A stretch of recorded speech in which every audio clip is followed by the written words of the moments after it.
Yo, Jorge, what's going on, bro? Yo, what's up, bro? Can you hear me? I can hear you. Hey, what's up, man? I'm here at work right now, but I'm just jumping in right now just to have it in the background at least.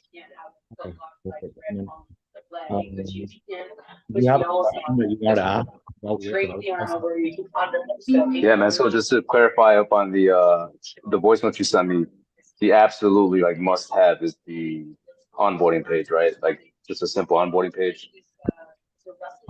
You must have in terms of what, like taking like the transaction or what? Yeah, so like for tomorrow, since it's in like 24 hours for tomorrow, just to take the transaction, it's the onboarding page. No. You said there's a transaction page, right? Because if the onboarding, I wasn't planning on doing the onboarding at the same time that I Okay. was gonna hop on the call. If It was you are, more so to take the money.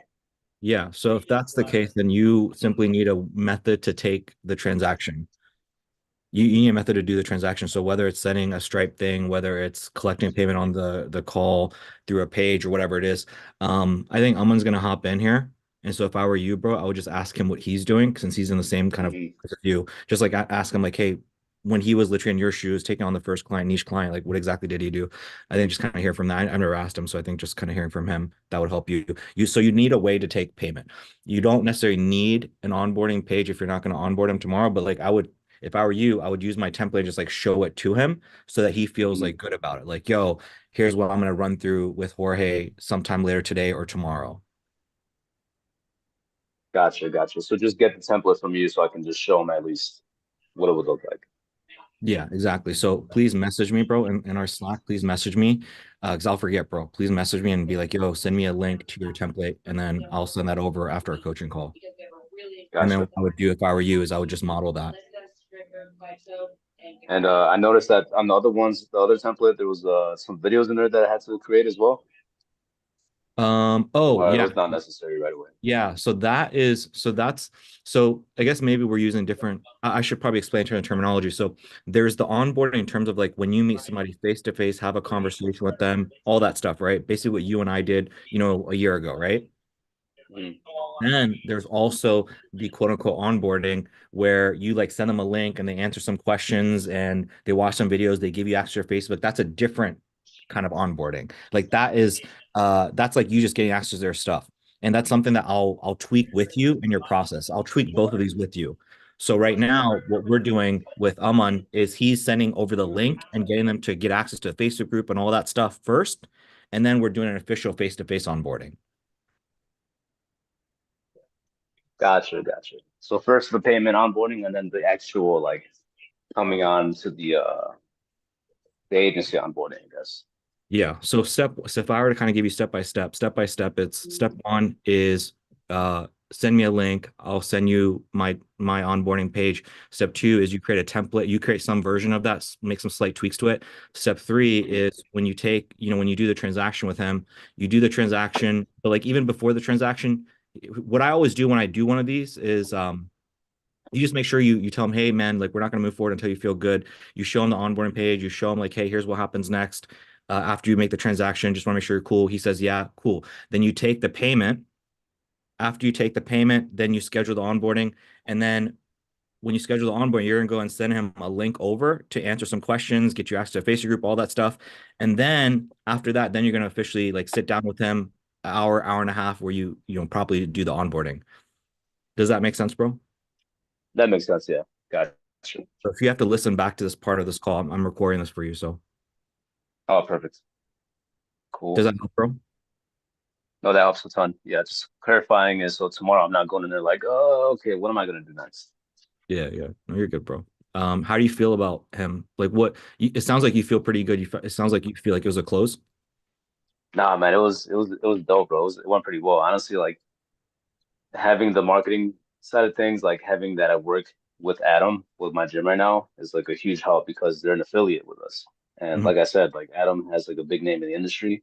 So they're like, man, I wouldn't have even taken this call if it wasn't that I saw that you're Oh working shoot, so with he's a Adam. referral. Is he a referral or like did he come through ads and he knew Adam? No, he came through the ad, he just knew Adam. Oh, that's dope, bro. Like that's game over, bro. If you don't close this, man, you're grounded, bro. Yeah, so he's like, bro, the only reason I'm talking to you is because I saw that you work with Adam, and if you trust you, then I trust you too. And then at the end, I'm like, hell yeah or no. He's like, it's a hell yeah for me, man. Let's just maybe figure out if I can actually get this paid in full, or if not, we'll do a month to month. Let's go. Congratulations. That it ain't over till a fat lady sings, but I smell the clothes, bro. Exactly, yeah, Good stuff, bro. yeah. So that was it. I didn't want to jinx it either, I just want to say, it, but there were some other things that I needed to get Yeah. sorted out before. Yeah. Cool, man. Well, just keep me posted, bro. Keep me in the loop. If I'm available, I got a pretty, I've got a lot of calls this week, but if I'm available, if my slot's open, I'm gonna try to hop on and just kind of witness, kind of be a fly on the wall and help you through the process of onboarding and all that stuff. Cool, awesome.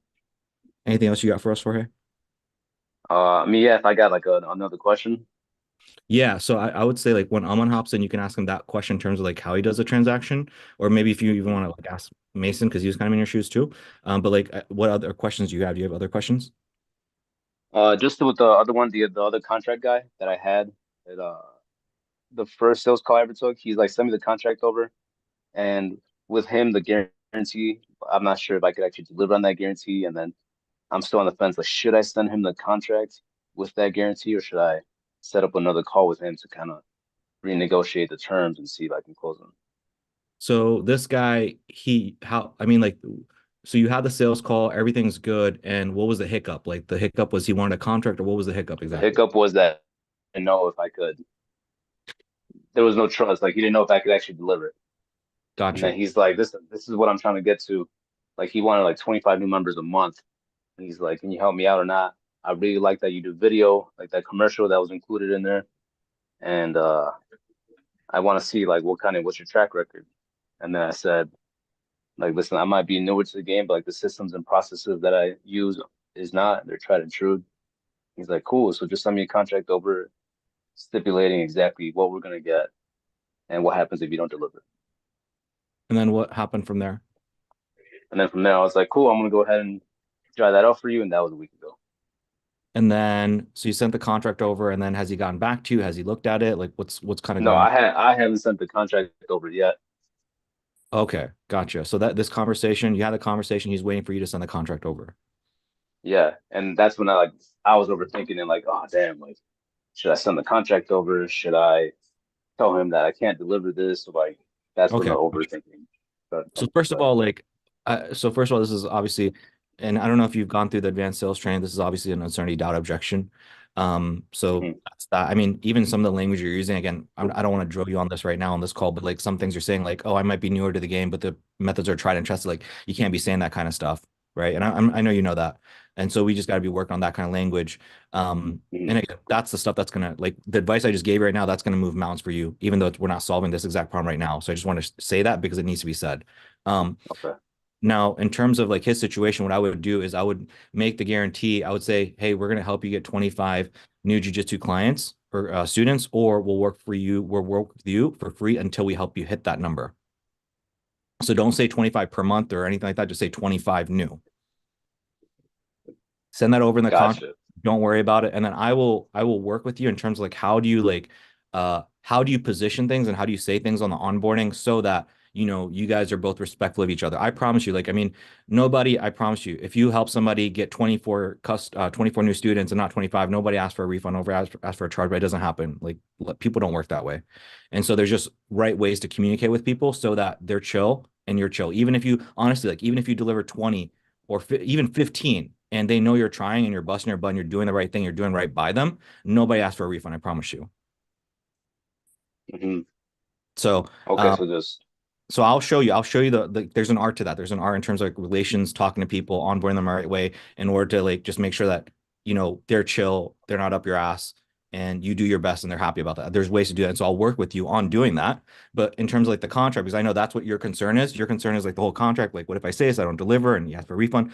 Like my suggestion is just send that over 25 new customers or 25 new students, or we'll work with you for free until we help you hit that. I promise you'll be all right. okay. And then do you have like a template that I could use? I Or is personally it I don't use contracts, man. Like I got my own contract and send it to you. You can look at my contract and you can tweak it. like It's huge. How It's would I all go about this? Is like there's one that I had like a template, like a video production template, like a long yeah. time ago about the contract flag pack. I have there are a few contracts. So inside the course, there's a contract that I used to use back in the day. If you want to check that out, Mhm. go inside the course. There's in the download section. There's that contract. I got my own personal contract that I can send you, and you can have a look at that one. And then you can just kind of like mix and match between those two and yours. If you want me to like look over your contract, I'll happily look it over as well. Last thing is this, Jorge. Like I know I'm saying a lot of stuff to you, bro. Go inside the value drops inside Mhm. Slack and read what I wrote about contracts. Have you had Yeah, a I chance? saw that one. Okay. So Yeah, that's so that was like I read that for sure. okay, cool. That's why I mean I hope you don't kind of get my energy where I'm being short or whatever. It's just this is the reality. Like I promise it's not that serious. Yeah, Like the no, issue, I get it too. the bottleneck right now is just like it's not even it's just sales. Like that's where we're at. Like how do we sell him on moving forward? That's the issue. Hmm. Once you get him sold on that, you're chill about that. The rest is a piece of cake. It's the onboarding and how we handle all that. Gotcha. Does that help? All right, yeah, yeah. I'll go into that. I'll check those out, and then I'll review this reporting too, so that I can get on top of the other stuff too. Cool. Other questions, bro? No, that's it for now. I'll wait my turn, so we hop on again. Cool. Amon's here if you want to ask him about like taking payment when you're new in terms of like niching down. Yeah, for sure. Can Nice. you hear me right? You. Yo, Yeah, I'm on. What's up, bro? Cool. Cool. Hey, how are you? Hey, man. I just had a quick question about how you're taking the your first call, like your first sales. How did you take your payment, like transaction wise? Did you make the page, and then the onboarding page, or how did that work out? Yeah, I sent them a invoice through Stripe through Go High Level. And then so I basically like built that out, and then on the call it's like, cool, we'll go ahead and take care of payment, and then I'm gonna schedule out the onboarding with you. And then as far as the onboarding form, I just said like to look out for an email that I sent them after. Is that what you're talking about, or? Yeah, yeah, pretty much just like the actual like details of taking the payment. Okay, yeah. So I do the Stripe feature on Go High Level. I don't know if that's the best way, but I basically like send it to them. Like I'll like ask for like their billing address and stuff, and then I'll send it over, and then they'll take care of it. I mean, I've only done it once where I've actually been able to take care of it on the call, and then the other two they wanted like the contracts and stuff. So again, just kind of BS the contract, send it over to them, and then they took over. They took care of the contract. Gotcha. Sorry, So they took over. pretty much They took did care it of through the Stripe, payment. Yeah. and you were on the call when they did it through Stripe. I had one call where yeah they did through Stripe, so I just told them like, hey, check your email, let me know if you got it, and then they're like, yeah, I see it, and then he took care of it, and then I scheduled out the onboarding call. Cool. So and Yeah. then that call was kind of like pretty short. It wasn't like too like detailed. It was more like, hey, here's the payment details. Let's set up for our onboarding. And that's it. Like short call. Sorry, what do you Yeah. mean by that? Or like when you were taking the payment, was that like on the sales call or was this like a separate call? Oh, okay, yeah, that was at the end of the sales call, and then Gotcha. Okay. okay, so you're trying to get them back onto a call so you can take care of payment.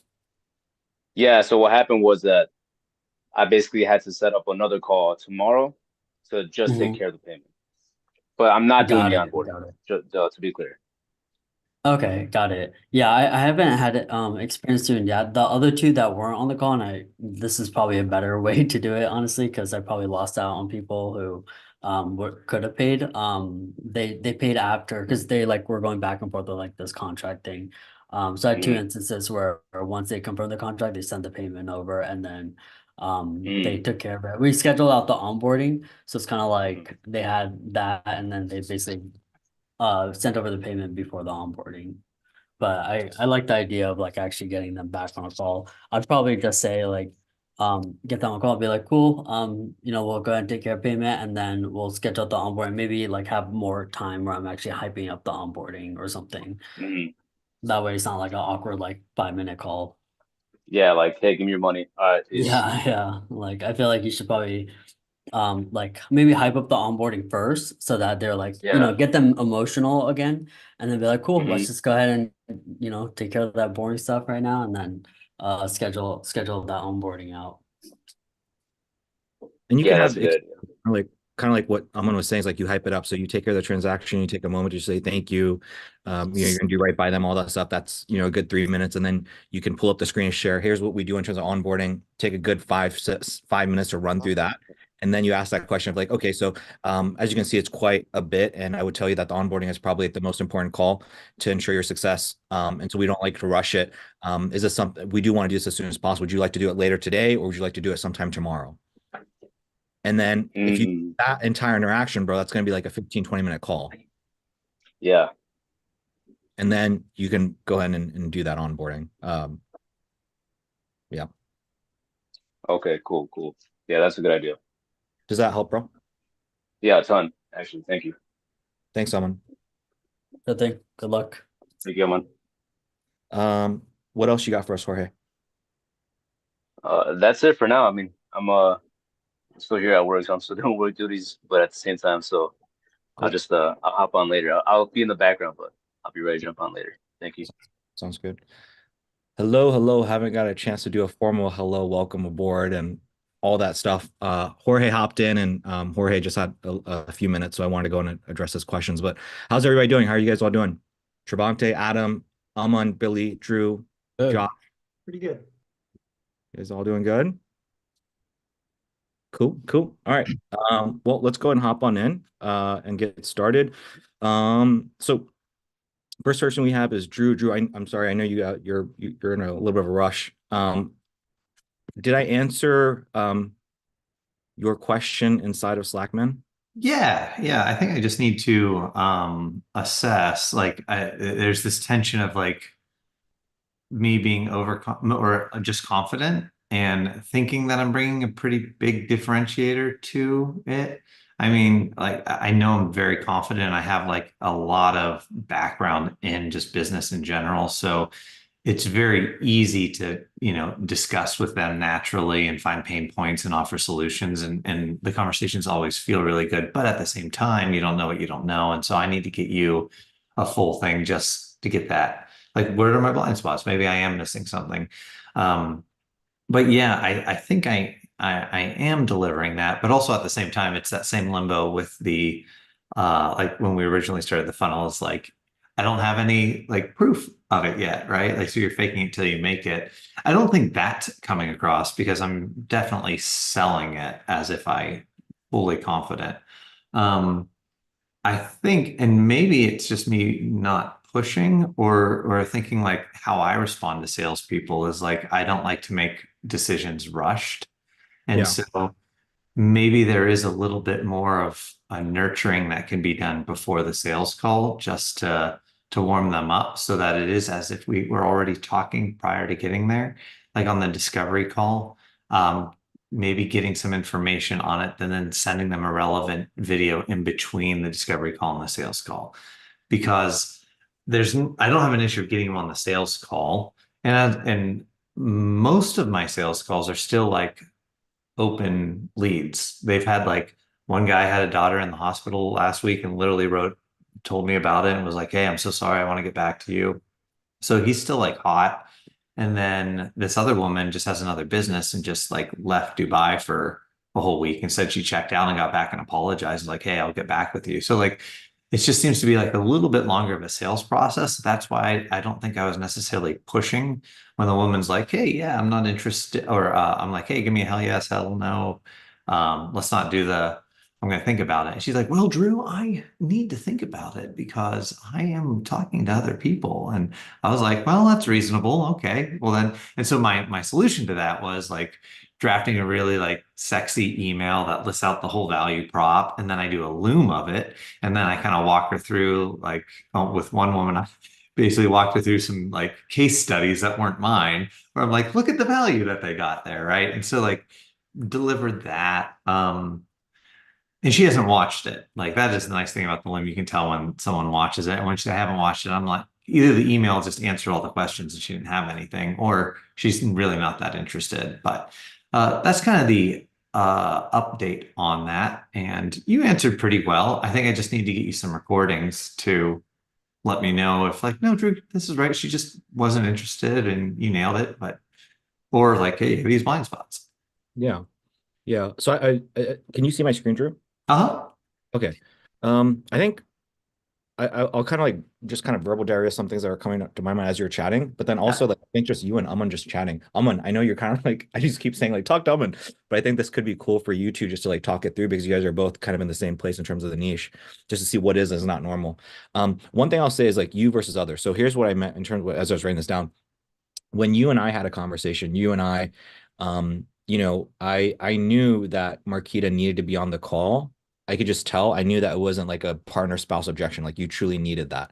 I could feel that, and that's why we pushed it for a second call. Um, and then when you and Marquita hopped on, I did the hell yeah, hell no thing, and I got pushback on it. Mhm. I would tell you like 9 out of 10 times I don't get a pushback. And so with you guys, because I got the pushback, I was kind of like a deer in headlights for me. And so then I was like, so my technique or what I did there is like, okay, well, I kind of my strategy there was just like, okay, well, like how bad do you actually want this thing? Are you sure you want this thing? Because I'm looking for people that are 100% all bought in. And so it was kind of like a thing of like me distancing myself. Mhm. Now you needed to earn it.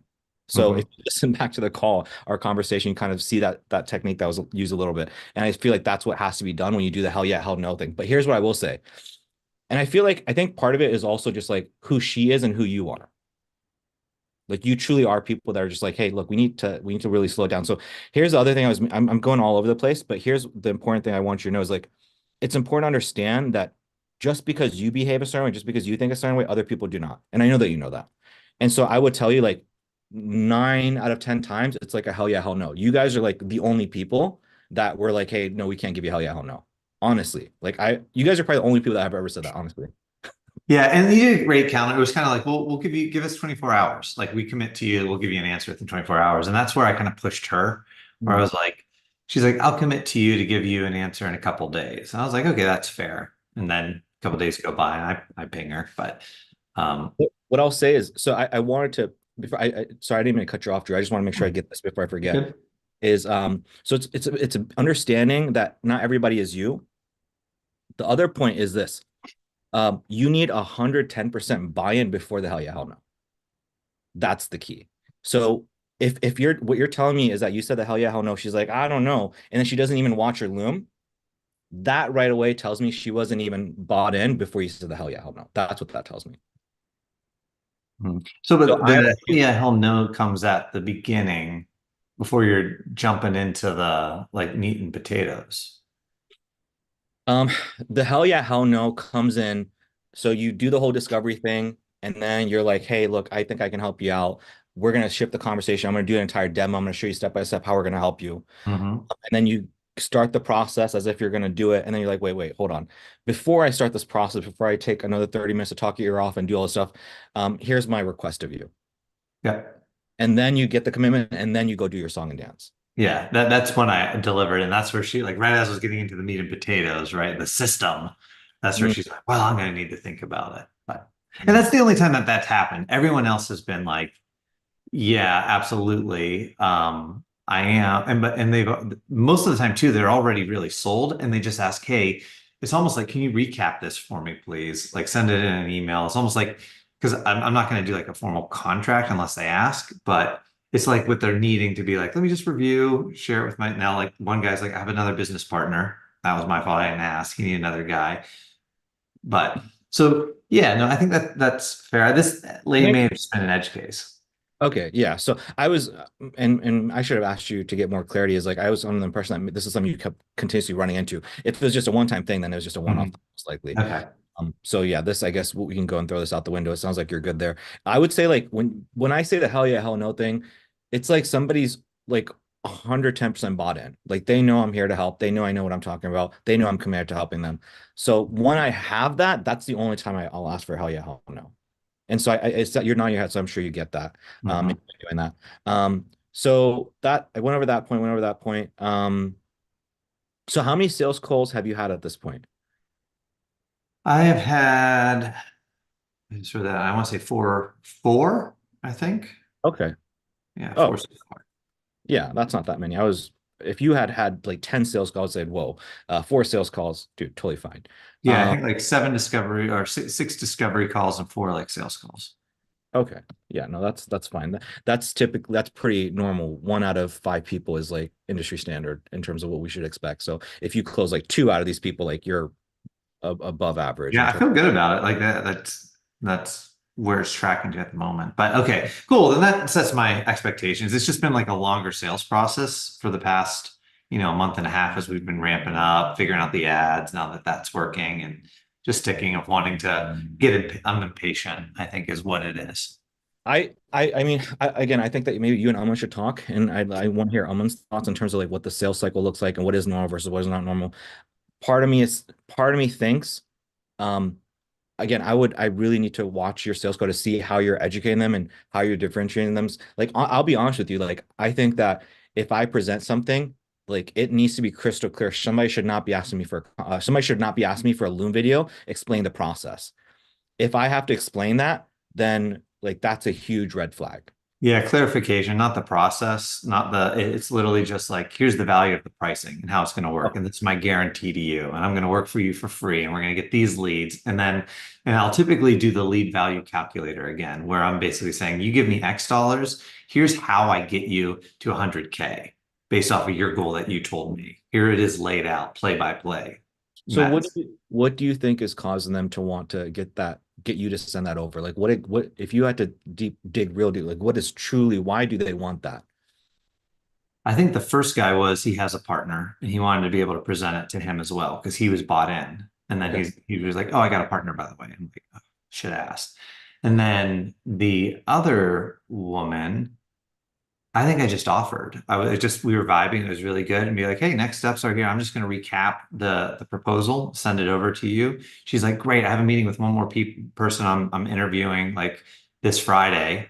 Once I do that, I'll make my decision and get back to you. And then I'm like, okay, I'll send it over to you. And like that's where she had it already booked, where I wasn't sure how to navigate that, right?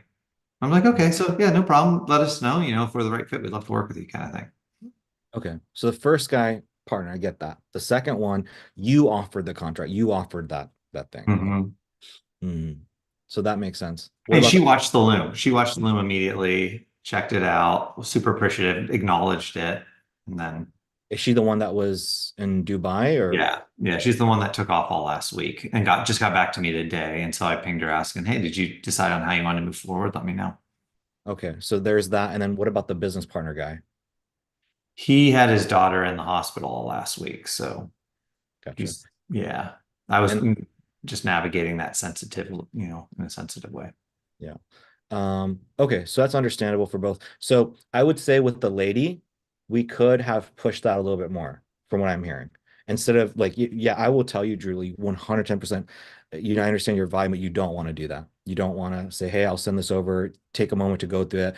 Like that's like, for me, I'm doing that kind of stuff if I'm doing like a partnership with somebody, if I'm doing an equity deal. People need time to think about those kinds of things. But for like $1,500 per month thing, no, I'm not doing that. That's a good point. That's going to kill. Take that off the table. It slows the momentum down. Yeah, like something that's like, dude, 50, 100K, like, yeah, take some time to think about it, weigh out your options, think about it that way. I will sit with you. I'll send you Loom videos. We will sit through it together for sure. But stuff like this, that's a momentum killer for sure. Cool. So the first guy, you know the deal. Objection, pre-killed that objection on the discovery call. Yeah. With the second one, we've discussed that. The other one, so there's 2 more. What happened with the other 2? What did we do? The other lady, Teresa. That was the one where she's like, well, I can't just give you an answer today. I need to think about it. Who was the other one that I had a call with? Let me look. Oh, BB. She didn't have money. Yeah. She's like, I love you. I want to work with you. I did a Loom where I gave her some SEO advice on just her website to give to her webmaster. And that alone, she came back and was like, that's so much value. I just want to work with you. I want to pay you what you're worth. Once I have some money, let's figure out what we can do. I basically said, you need at least $1,000 is kind of where I said is the minimum if we're going to do anything, whether it's just a straight up SEO deal or something like that. And she Yeah, that's kind of where that was. It was just a cash thing. It didn't even go to a full sales call. Okay, so this was like on the discovery call that you're learning all this stuff. Yeah, where I kind of just disqualified her because of the cost as we Mm. talked through. But then I sent up the loom to kind of keep it warm. And then she's like, well, I want to do something. And that's just been sitting out there at the moment. And she pinged me and she's like, I'm just busy. I haven't forgotten about you. I want to engage once I have money. Mhm.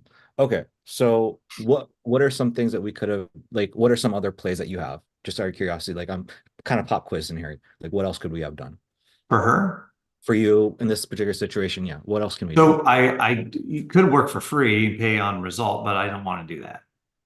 That was just a personal thing, Marquita and I like. There's enough clientele that we have. Like, doing work for free is not on the table for us. I could have. I suggested credit cards and financing ways for sure. Um, that's one of those things where like she goes, yeah, like, and I don't want to necessarily push someone into a like. Here's where here's the ethical thing is like if I had done it before and knew 100% I could deliver on results, I would be like put it on a credit card. I got you kind of thing, right? But because of that uncertainty, I would hate someone to go into debt and be like at the end of the 3 months, I'm like, I tried, I'm sorry. Yeah. You're screwed. Yeah. Okay. So, um, yeah. So I feel like this one is similar to the second one with the other lady, where you could have pushed, and my respectfully, if I were you, I would have pushed that. If Okay. I so there's willingness and ability to pay, right? Has anybody talked to you about those kinds of things? Willingness, Mhm. ability? No, Okay. Most people say they don't have you the you money. did. Okay. Okay, good. So she maybe didn't have the willingness yet. And so for me, it's like I'm gonna push that all the way to the sales, and then I'm gonna move that all the way forward. And then they're gonna have the willingness by the end of the sales call. And it's your duty to do that, man. You know what I mean? Mhm. It's your duty. It's your duty to push them. It's your duty to take the money. It's your duty to when the line is crossed that you figure it out. And you're gonna have to figure out sooner or later. So to say, and this is me just kind of giving you the coaching that I think you need to hear, which Yeah, yeah. is like, hey, you can take money from somebody that's got a bajillion bucks and be like, hey, man, like if they don't, they're gonna have a roof over their head, or you can take money from this person where you're like, there's more on the line, but it's like, shouldn't you put yourself on the line here? Isn't this gonna force you to be better, faster, right? Mhm. And so it's like, if I were in your position, I would have pushed her to the sales, and then you can get her financing, man. Like I promise, you can get her financing, you can get her credit card, like screw her credit, you can get her like on Ease Consult. I can give you my resources to get people financing, no problem. And then when you get her the financing, you get her enough cash to have like enough runway, right? Burn through cash, like instead of like enough to pay you for, a painful for 3 months, but then give her a loan large enough to carry her over for like a year, if need be, if she really buys into you. And then within that time frame, dude, We figure it out. We I'll help figured you. it out. Someone will help you. We'll help you. There's fast cash injection. We'll figure it out. Yeah, that's I would. good. Yeah, that would be great. Like we don't need to take the time to that, but I'd love to know those resources because in my mind I was just thinking like, hey, here's a credit card application link, go apply. But I haven't worked with people to get financing like in a formal kind of way. That would be interesting to know that. If you, I will forget, but if you please message me, man, I will remember to share with you my I'll do it resources. right now. And that brings me to an important point as well as for you and everybody else is like in my calls, like I have a qualifying section, as you guys know, before I hop into the nitty gritty, I go down, I say, hey, look, do you have the ability to spend this amount on ads? If they say no, it's like, okay, well, there are this option. There's credit cards, there's Ease Consulting, there's this, that, there's this, there's that. Are you open to some of these? They say, yeah, okay. What is your credit score if you don't mind me asking? Cool. We're good. I know that we can move forward. Let's go and hop in and do the, That makes sense. That's a that good play. qualification question. Yeah. I always within the first 15 minutes, I'm pre-qualifying before I hop into discovery always. So I'm making sure that I'm making sure I'm not going to have a partner spouse. I'll do it later. Financial. I'm not going to have any of these objections, and then I'll hop into nitty gritty. Yeah. So that's first, second, third. Fourth one was just her, where she's like, hey, I need time to think about. So to me, it sounds like out of those four, dude, you had one person that wasn't fully bought in. Three people seem like they're pretty bought in. Hmm. And it's just Agreed. it sounds to almost like it's a sales thing of like just you pushing more. That's what it's kind of Yeah. sound. So that's Cool. good. That's good That's news. good feedback. That's good feedback on I'll take out the unless they ask and really push, I'm not going to send a follow-up email and go for the close just in the sales call. Mhm. So you versus other 100% cool. Aman, when me and Drew were talking, man, Is there anything that like jumped out at you, dude? Any advice that you can give Drew? In terms of like overall what you're talking about or the hell yes, hell no, because I feel like I get a lot of pushback on the hell yes, hell no thing, and I'm like, damn, you're doing better than me. Um, but in terms of like, yeah, like some of the things you face, yeah, I feel like, um, I guess Drew, is there anything specific you want to ask me in terms of like what, like based on my experience with talking to Yeah, these I think founders? so. It kind of like it's felt like when we get to the end of the sales call, Mhm. it's kind of like, hey, what do you think? And most of them are like, this sounds really great. And it's like, hey, can you email me over like the thing? It's like prolonging the close. And you know what? Honestly, Koshik, too, now thinks about it, it's almost like a video deal. Typically how I do that, 10, 20K video deal. It's that mentality of like pitch them on the phone. We agree on the creative, know your budget. Okay, it's going to do, I'll draft up the SOW and send it over. And I think that's just that old cycle of, Yeah, you're pushing that, man. Like and I'm loving you and I'm respecting you here. And yeah, yeah, yeah. you getting out of the weeds of that. You Mhm. transforming and saying, hey, that Drew can't do it Yeah. this way. I think it's just like almost a subconscious thing. It's like, oh great, I sold them. I got it. I'll send over the formal contract and do it like get the With with, signature. Yeah. with ads, and that's one of the lessons I was trying to get across to everybody through the six figure 6 weeks funnel is like one of the valuable lessons is like you got to close and collect on the sales call. You got to. Even if you collect $100 deposit and say, hey, they're going to pay the rest of it in 7 days when they get the loan, like literally that. Like I've done that with people that are literally in this coaching call right now. Yeah. I come to Yeah. they have X number of dollars in their bank. I say by the end of it, you're going to put down $100 deposit. We're going to get the loan, get that taken care of. You pay that in within 7 days. They say, yeah, cool. But it's like they're not leaving the call. We're not leaving the call without like there's none of me looming you over or setting stuff over. Never ever. Yeah. That's also like one of the best ways to see if it's willingness versus like their ability to pay.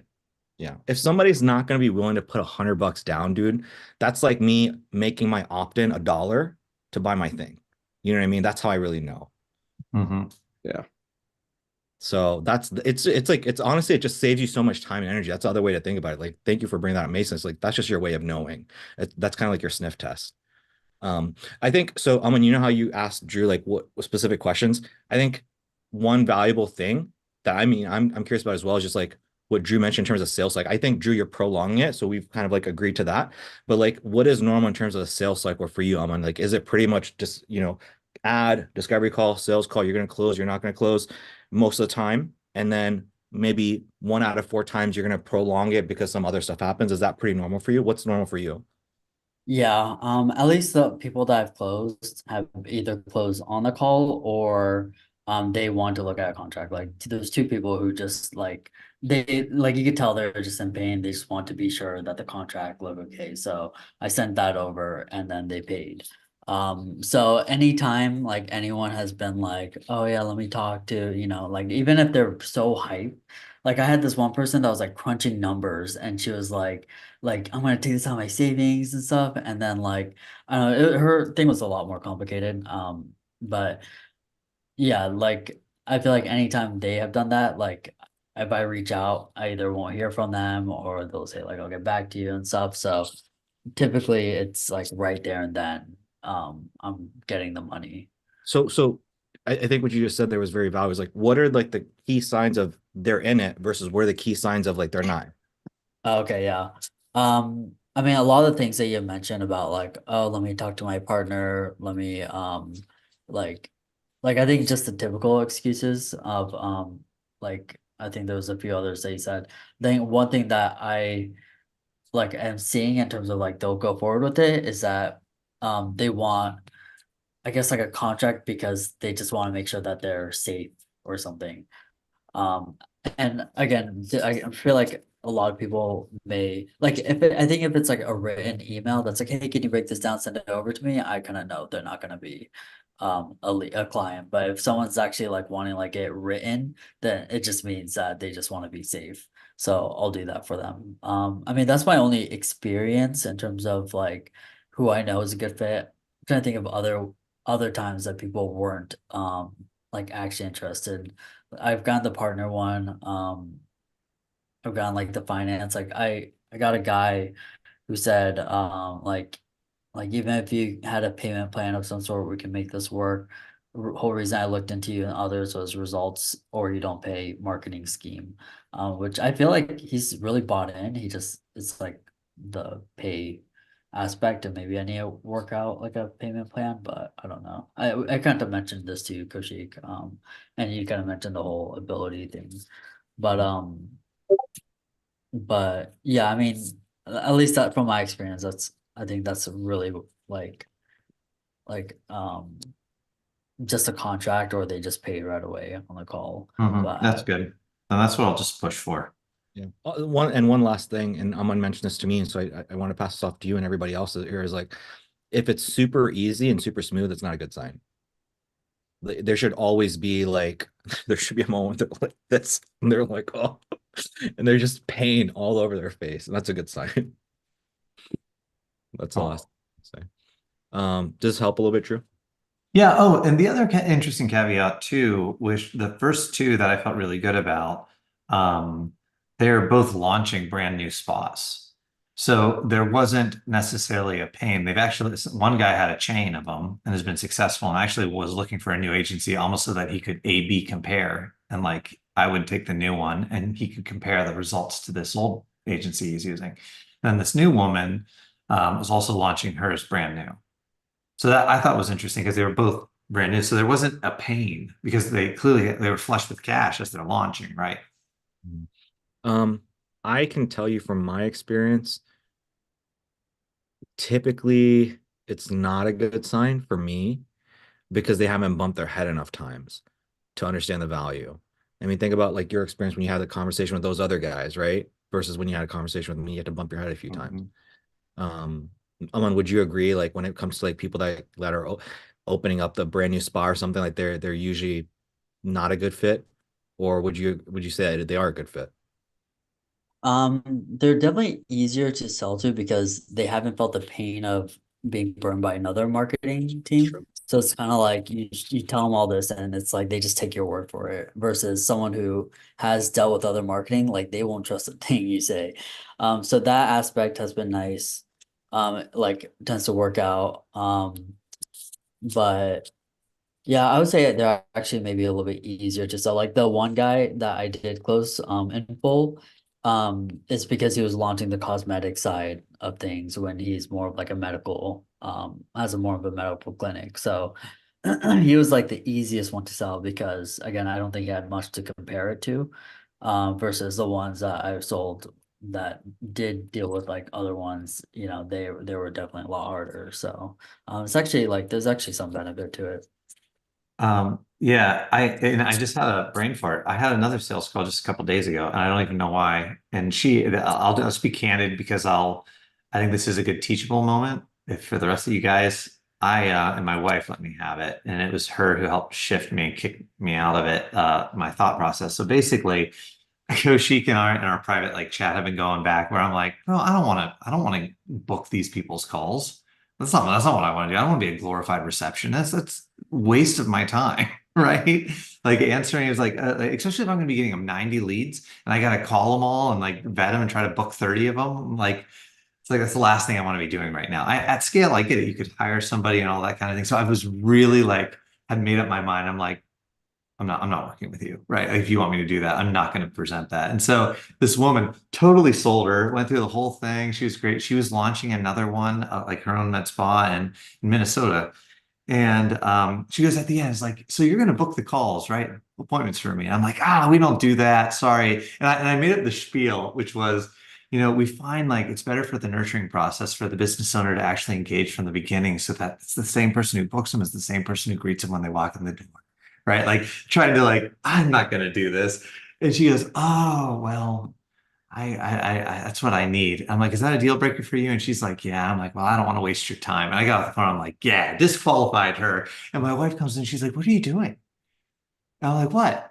I don't want to deal with that. And she's like, you don't have to. We'll hire someone. We'll problem solve. We'll figure something out. Like, you don't have to be the one doing this. And I was like, she's right. She's right. Honestly, I just didn't want the inconvenience of like hiring a VA and setting it all up and like doing that. But I realized, well, once I have it, the system's in place, and then it's easy to just bolt into it, right? And so I totally sabotaged a deal the other day and got it from my wife because of that. Just like I was comfortable. I'm like, I don't want to be inconvenienced with that. So Did you sleep on the couch that evening? I didn't. I didn't sleep on the couch. I owned it. I owned it pretty quick and was like, oh crap, babe, you're right. You're right. And then I actually tried to do damage control. I messaged the woman back and I was like, hey, we have an agency setter. We actually have bandwidth if you want to bolt into that kind of thing. And she's like, the way I phrased it, I guess, came off wrong. And she's like, actually, that's great that they set appointments for an agency, but I want someone specific to the med spa thing. And I realized I'm like, she thinks. Anyway, I lost the deal. Yeah, that's all right. And also just like other things like I don't know if I told, just so you know, I guess like Terrell is kind of like mitigating that through AI. I don't know if I ever told you that. So yeah, you had mentioned that. And I started looking into that too, as like, especially now on the other side where I've committed myself now, I'm like, I'm going to do it. And so looking at the different solutions. So I may be hitting him up then and trying to figure that out. Yeah. Because the Dubai check wants us setting appointments too. Cool. Yeah, definitely something. I mean, it's worth looking into. Like you 100% shouldn't do it, but it's certainly worth looking into. And then maybe you come to find something new, unique, innovative, something different that sets you apart from everybody else. Like maybe there's some cool stuff you figure out. That Sure. I've been figuring that out with AI, and he's been like presenting that to people, and people have been eating that up when he goes to his AI presentation. So That's cool. but yeah, what else you got for us, Drew? That's it. This was great, just to kind of process and spitball with you guys. And Aman, thanks for like confirming a few things. And I may just hit you up one-on-one and pick your brain on a few other things since you're a little bit further down the road. But no, feeling good. Feeling pretty confident. One thing that stuck out to me about the whole like her thinking it was gonna be part of it, because she got to the very end and she thought it was gonna be like part of the service.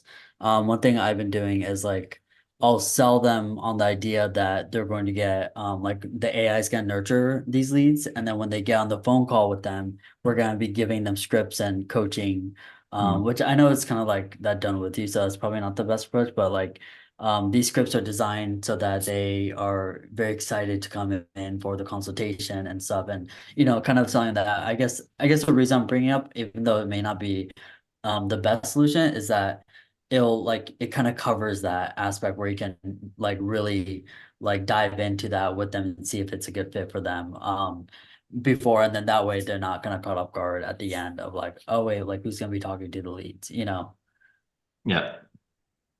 So yeah, I kind of like walk them through like from A through Z. Like they'll click on the lead, they'll talk to AI. This is what happens during the phone calls, and then they'll come in, and then we'll like build out packages based off what's working best in their clinic, and that way they can sell each person. Make them a high value patient. Yeah. But I guess the only thing I was just mentioning was just like maybe try to clarify that as early on as possible so that when it gets to the end, it doesn't like catch you off guard too. Yeah, and now honestly, like I could swing either way too. I'm if they're like, hey, we do want that. Like I already have kind of my pricing mind. I'm jumping at $500 a month, right, to cover my VA cost for someone to answer the phone kind of thing. So, but either way, now I'm gonna go forward with it. Yeah. Cool. That being said, Drew, anything else you got for us, man? Nope, that's it. Thanks, fellas. Appreciate it. Cool. So that takes us to Billy. What's going on, man? What's going on, guys? How's it going? Chilling, man. Your question, where are you at? So 5-6 leads in a week with the free video commercial offer. How much are you spending per day? It was $15 per day. But in the weeks prior, I'd get at least like 10 to 15. And out of those 5-6 leads, I like reached out to them as soon as I possibly could. And I sent them a voice note and everything. And then there was just nothing. There's just crickets. So I don't know. It's $15 a day on both my, the two separate ad sets, so $30 total. But yeah, I just No, it's a solid question, dude. I'm gonna try to give you some education today, which will, I think, clear a lot of things up for you. Yeah. And this is something that you need to learn, and everybody needs to learn sooner or later. Have you tried duplicating ad sets, killing ad sets? Not yet, no. I haven't done anything. That's why I was gonna wait to talk to you guys before I jump into doing something I'm not sure about doing. So that's Cool. kind of what I was like going Perfect. from So there. yeah, that's literally most likely what it is like, so you've got this, we got this audience, and then we've got like different, we've got like different like pools. And so there's maybe like a lot of fish here. And then maybe there's like one fish here, and then maybe there's like two fish here. And so each of these like represents like an ad set. So perhaps Mhm. what happened is like you had these ad sets and then like all the fish are gone. And so now what we have to do is we have to basically try to find another pond that's got some fish. And so the way that you do that is you simply just duplicate the ad set and then you kill off the original. And then what you'll come to find is you'll come to find that you're getting relatively cheap leads, and they're relatively good. That's what typically happens. Does that make sense?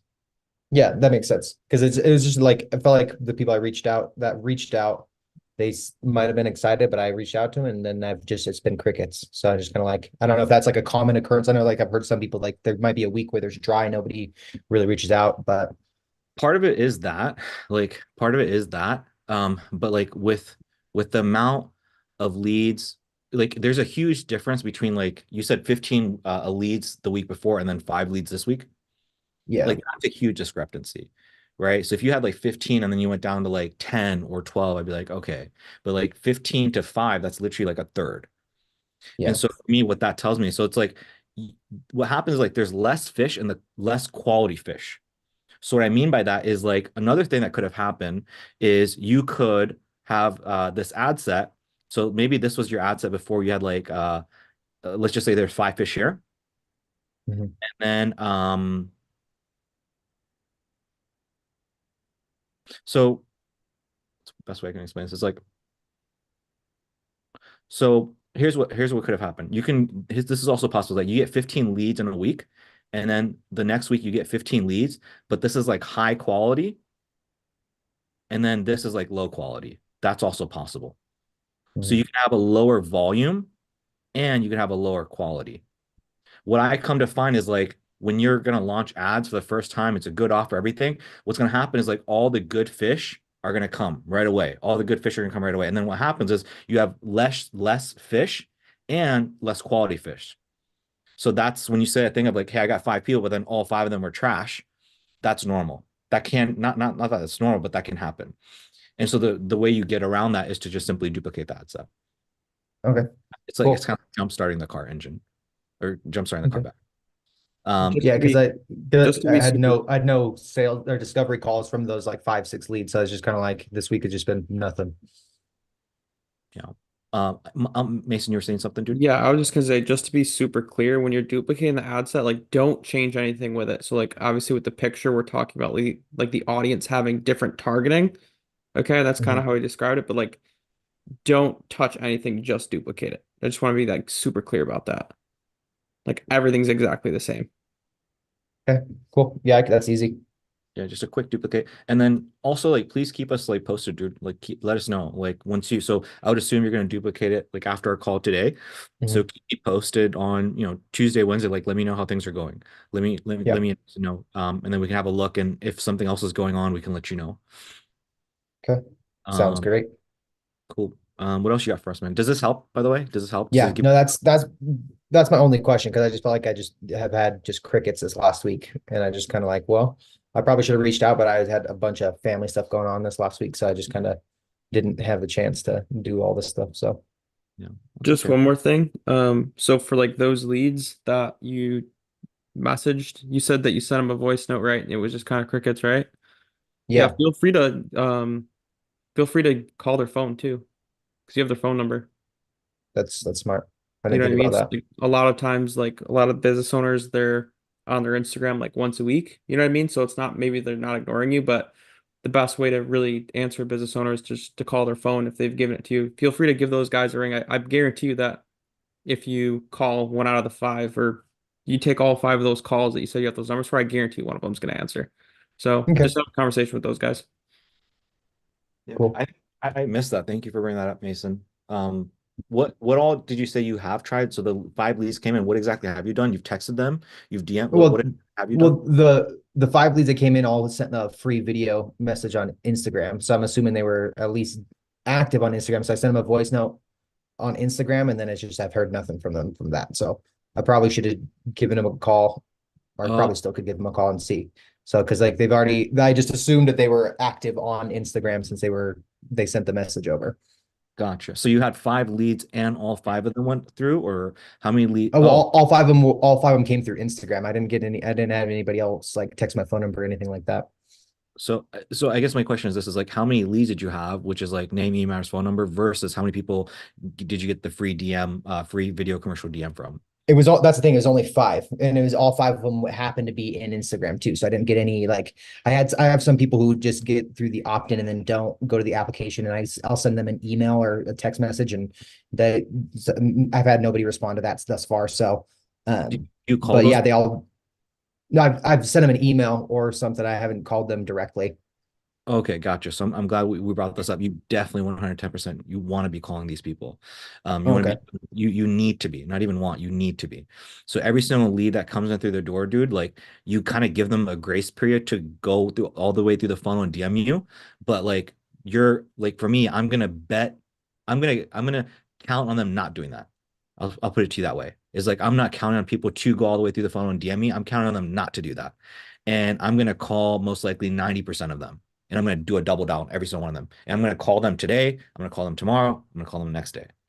You I got don't to know if this helps, Billy, but inside the pipeline, you could add additional stages called like follow-up 1, follow-up 2, and follow-up 3, and put that in between your opt-in and your discovery call. And then Mhm. just once a day, move the people over until they hit follow-up 3. And then when they hit follow-up 3 and they've got the emails, they've got the text messages, you've called them 3 times, like cool, like you can let them go. But just make sure that you're actively trying to communicate with these people.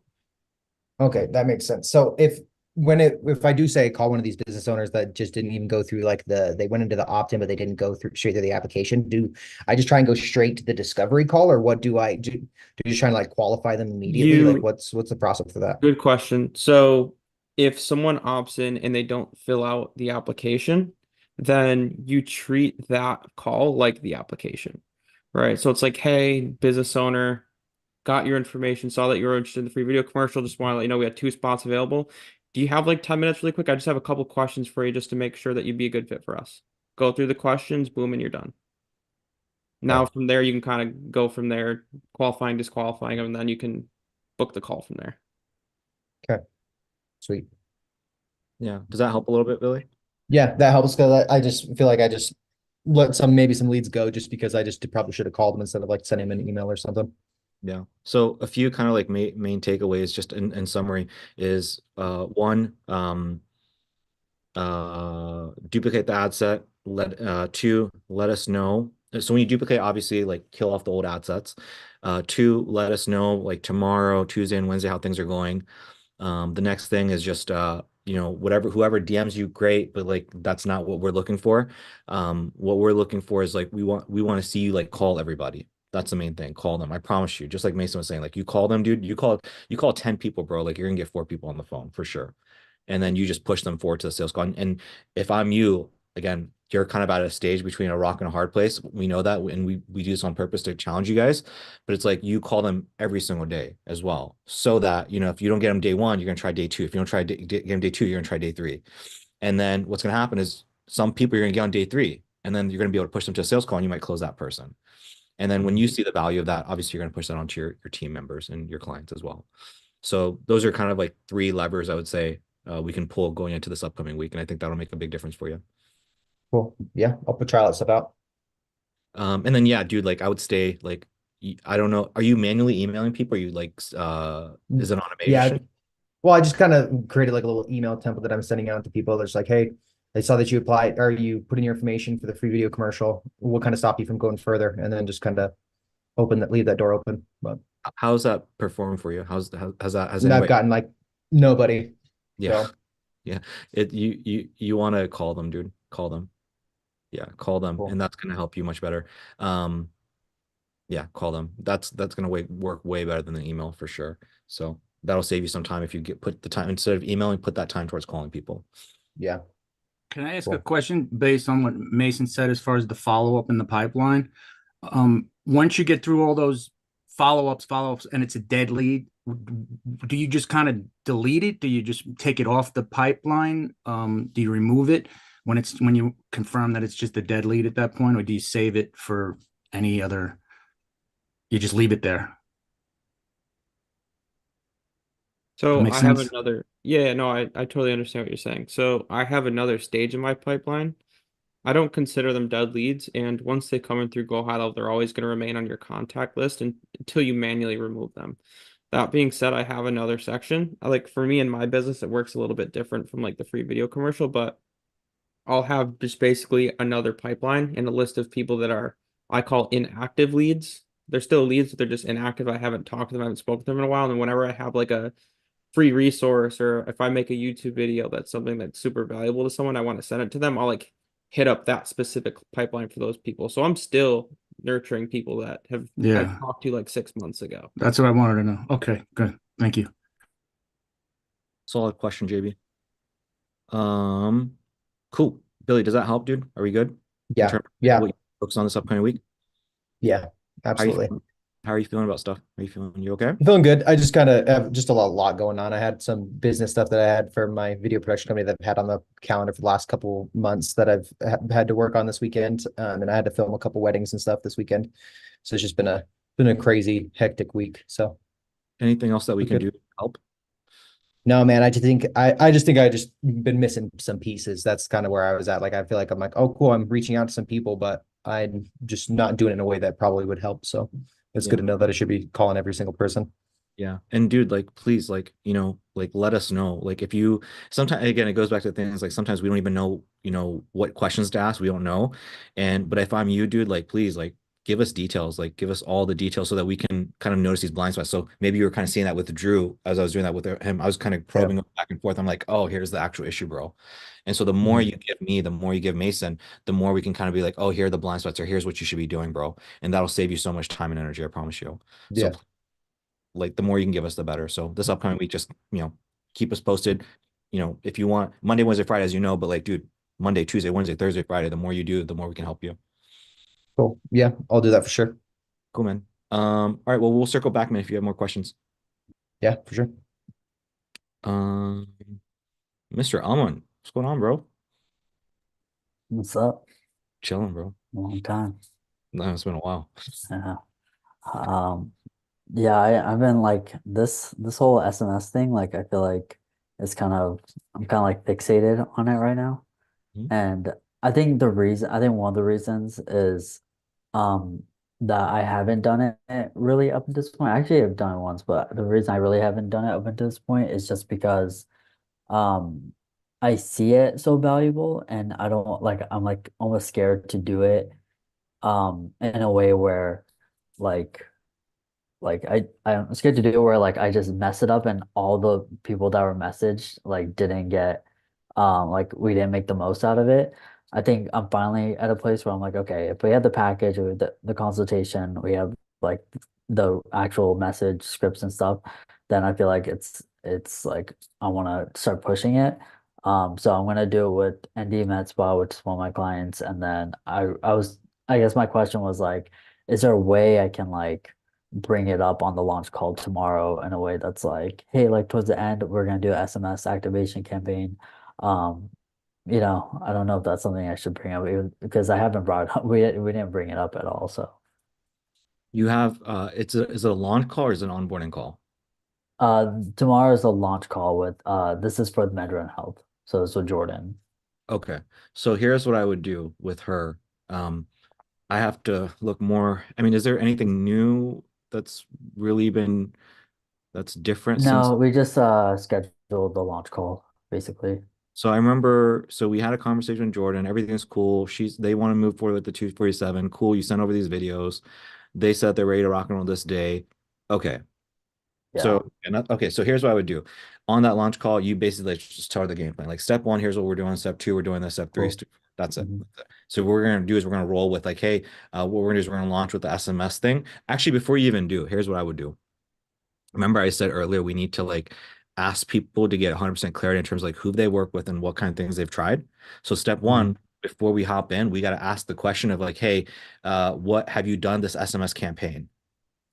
What Mhm. SMS campaign? Because I'm sure they've done some SMS stuff. I'm sure the other agencies have in the past. Out of the 1080, I'm sure somebody has. And I'm sure they have too. Yeah. You need to get clarity first in terms of that.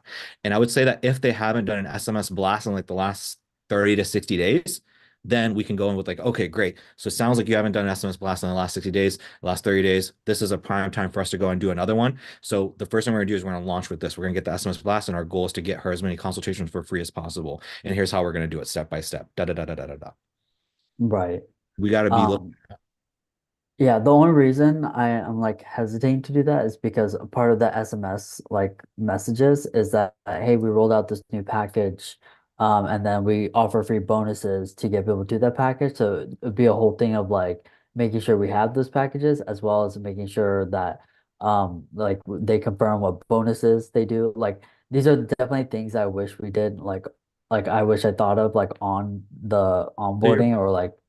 So your question is, if I do the SMS blast, I don't know if they can fulfill on that because I don't know if they offer the product, service, and price point. Right, like it's not like built out in a way where I could just launch it right away. It's almost like I would have to like kind of build on these next steps, and it's something I'm doing with like ND Med Spa, where we're like kind of ready to get that launch because I know she has the consultation scripts. I know we have the packages now, and so like I can get this thing launched. But I guess like is there a way where I could have bring it up to Metro and Health where it's like maybe towards the tail end we're gonna do it. So like I just like maybe like I just want to show you like I just So want are you you to like saying, get are you people saying that you want to do the trial first and then you want to do the fast cash injection? Is that what you're saying? only to like build For like have time to like agree on these things along the way or like to build it out along the way. Okay, I just want to make sure I'm clear. So I Yeah, was on yeah. that first, what you want to do with them is you want to do the fast cash play and then you want to launch ads. What I'm hearing now from you is I want to do the ads, run my 10 days with them, and then I want to do the fast cash after the 10 days. Right. Okay, that's fine. So if that's the case, then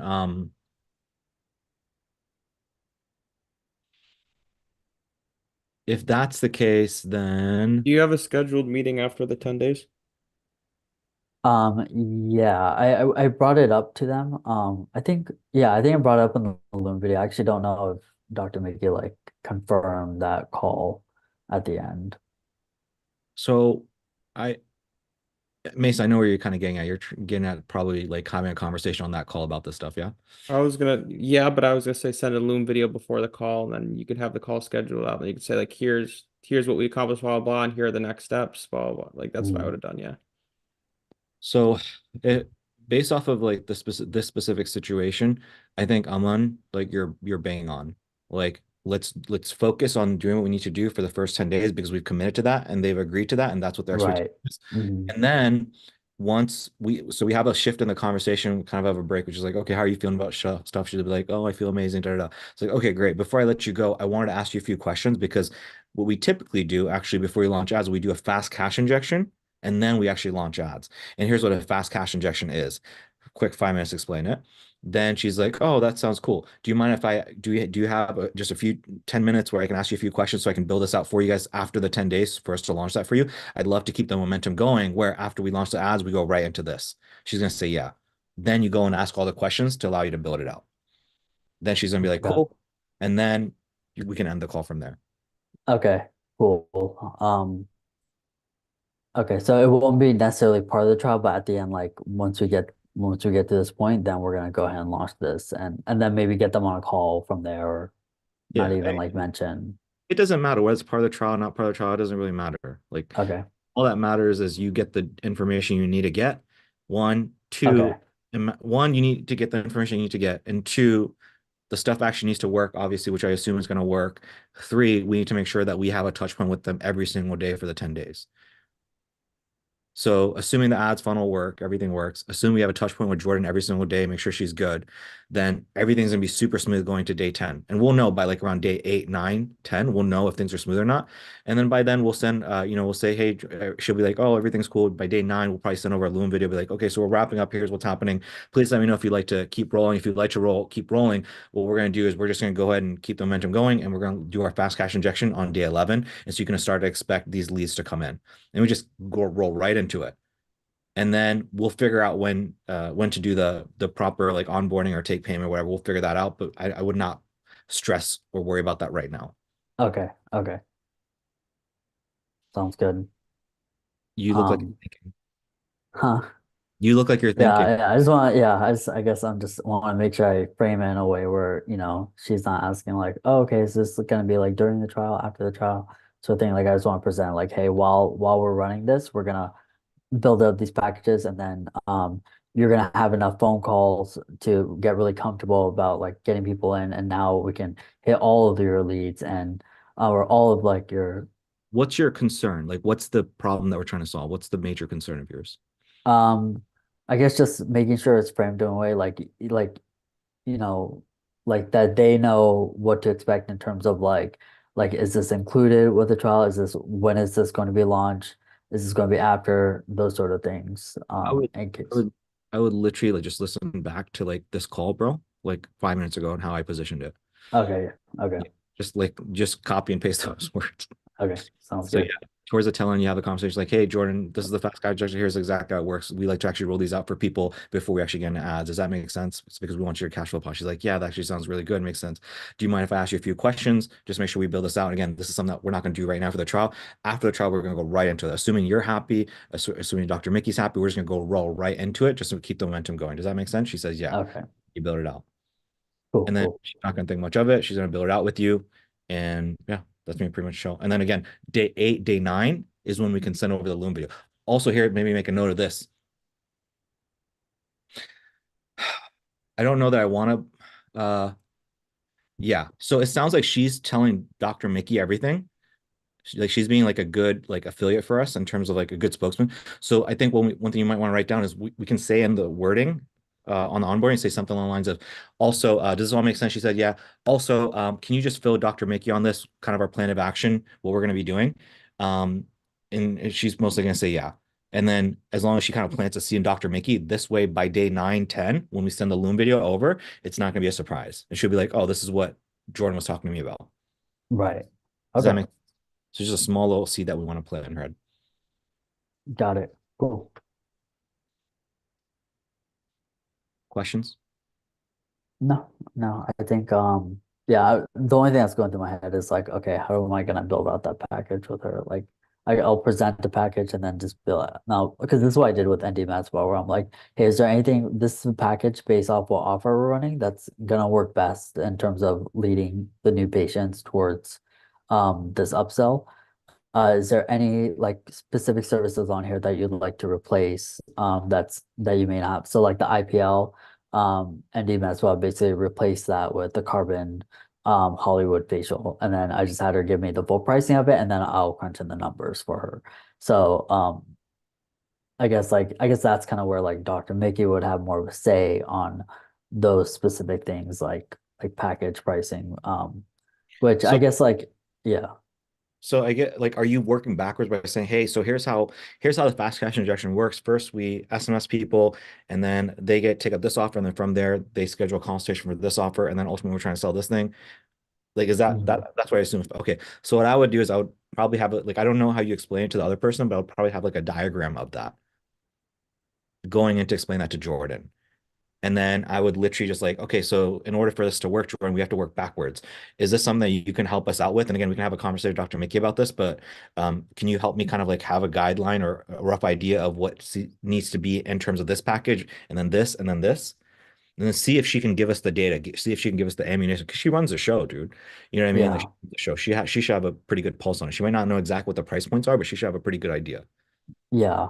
And I could also do it in a way where like, hey, I'm gonna need these things from you. And then just kind of explain to her what I'll need, like confirm with Dr. Mickey which one of these bonuses is going to work best for this SMS campaign, and then which one of these services that you'd like to replace, and please give me the full price so that I can properly crunch it in. And like that maybe. Yeah. Let's just try to build it out with her and see how that goes. Okay. Let's try to build it out and see how that conversation goes. What time is your call with her? It's gonna be at 12:15. Okay. I don't know if I can make that. Yeah, just try to build it out with her. And if, yeah, I most likely can't make it, but I can watch it and I can see what happens. The main thing is like, one, try to build it out with her. And if you try to build it out with her and stuff is super smooth, then we're just good. Yeah. Two, get her to plant a seed in Dr. Mickey's head. And what we can do is just message Dr. Mickey sometime this upcoming week and be like, hey, want to make sure that you're good with the fast cash injection. If so, I want to send you a Loom video. And I just want to make sure that you let me know that you're good with the fast cash injection play. Dr. Mickey's going to say, yeah. Then what we do is we can send over a Loom video, draw it out, and then tell her to confirm the different things. Dr. Mickey will watch the video, confirm with us, and then boom, we have it set up. Okay. Okay. So basically, if I'm working out with Jordan, I'll have her like try to build out with me as much as possible, and then I'll just let her know like, cool, I'll send over a Loom to Mickey that explains the whole thing, and then she can confirm it.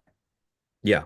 And then you want to tell her like, hey, please reach out to Dr. Mickey and just ensure that this is something you guys want to do. And so that Dr. Mickey can let us know within Slack that she's good with this. If she's good with this, then we want to do is we want to send over a Loom video, make sure she's really good with everything you've presented. Okay. And then if she's cool with that, well, then again, we'll go and get that launch around day 10, 11. Okay. Yeah. Cool. And just be open to be flowy with it. Be open to be flowy with it. We'll see what happens. Like maybe she'll tell you like, yeah, I can't help you build this shit at all. Right. But I would Right. like if she says that, the main thing is like, okay, plant the seed in Dr. Mickey's mind. That's the main thing. Plant the seed in Dr. Mickey's mind and then get Dr. Mickey to tell me like, yeah, dude, I'm interested in this thing. Cool. You're interested. Here's a Loom video. Here's how it works. Plug the stuff in for me. Yeah. I don't want to Cool. stress about it too much. Yeah. Does this help a little bit? Yeah, absolutely. I'll definitely like rewatch some of the parts that we actually like explain it. So, yeah, I think it's just because the whole SMS like package, like it's just kind of like a newer thing. So I'm still trying to figure out the best way to like get that information, make sure everything is good. Because I don't think I've even given them like the consultation scripts yet, and stuff. So, again, I think once I'll just kind of remind her like, hey, once you like have your first few calls or once you book your first few people, then I'm going to be giving you this information, and then that way, again, yeah, it's just I don't know. I think in my head it's just like a lot of different moving parts. You're talking about like from the ads or from the fast cash injection play right now in terms of the scripts? Both, because they're both kind of leading to the same consultation. It's just one is a warm audience, so we're just offering free bonuses and to get them to that consultation so we can present this new package to them. And then the same package is going to be what's upsold to the new patients from the ads. So what all like so you're having this conversation with Jordan tomorrow. What all do you need to get them access to? Like some Loom videos, some scripts? What exactly are they going to need to execute everything? So basically how I run the launch calls is that um I get them access to go high level, all that, and then they just get the phone scripts to get people through the door. And so like I did this with ND Medspa where she's given the phone script, she's able to get people through, and then now I'm giving her the consultation script because she's getting people and it's like cool, now it's time for us to focus on building out these packages and like having, and then we can run the SMS now that we have the package and everything. But it's kind of like again, like I would ideally like to do that first so that we could do fast cast injections. They have an end goal and then do the ads. But just because of the way like I was more comfortable running the ads and stuff. So yeah, basically on the launch call, I basically just give them the phone script and I'll run them through that. But maybe tomorrow since I do have the actual like consultation script now, I can just like kind of run that through as well. Yeah, so we can run through that. Like, dude, a lot of what I'm seeing, like from the initial call versus this call, like a lot of stuff, like I said, I'm gonna say it again, needs to be cut out and needs to be put inside like a course. Like what you're saying, Right. 100% should be inside of a course. Like we'll run through it, and like yeah, we can run through it. Yeah, we can run through it, but like that's what I was asking is like, what medium are you going to give it to him? Are you going to give him like a Word document? Are you going to give him a Loom video? Like, what exactly are you going to give him? That's where my question came from. Oh, okay, yeah. I give it to them in a Word document and then I'll go over it on that launch call. But like again for ND that's why I just like did a Loom video where I like broke it down. Like we're setting up the whole S. Mm, What we need to do is we need to create a portal and we need to create a lesson on that, on both of those, and we need to get like Jordan and these people to like record their calls and then just plug those in. mm. Are you following what I'm saying? Like basically give them the scripts and then have them record themselves so that we can put it in the course. Exactly. Like literally, uh,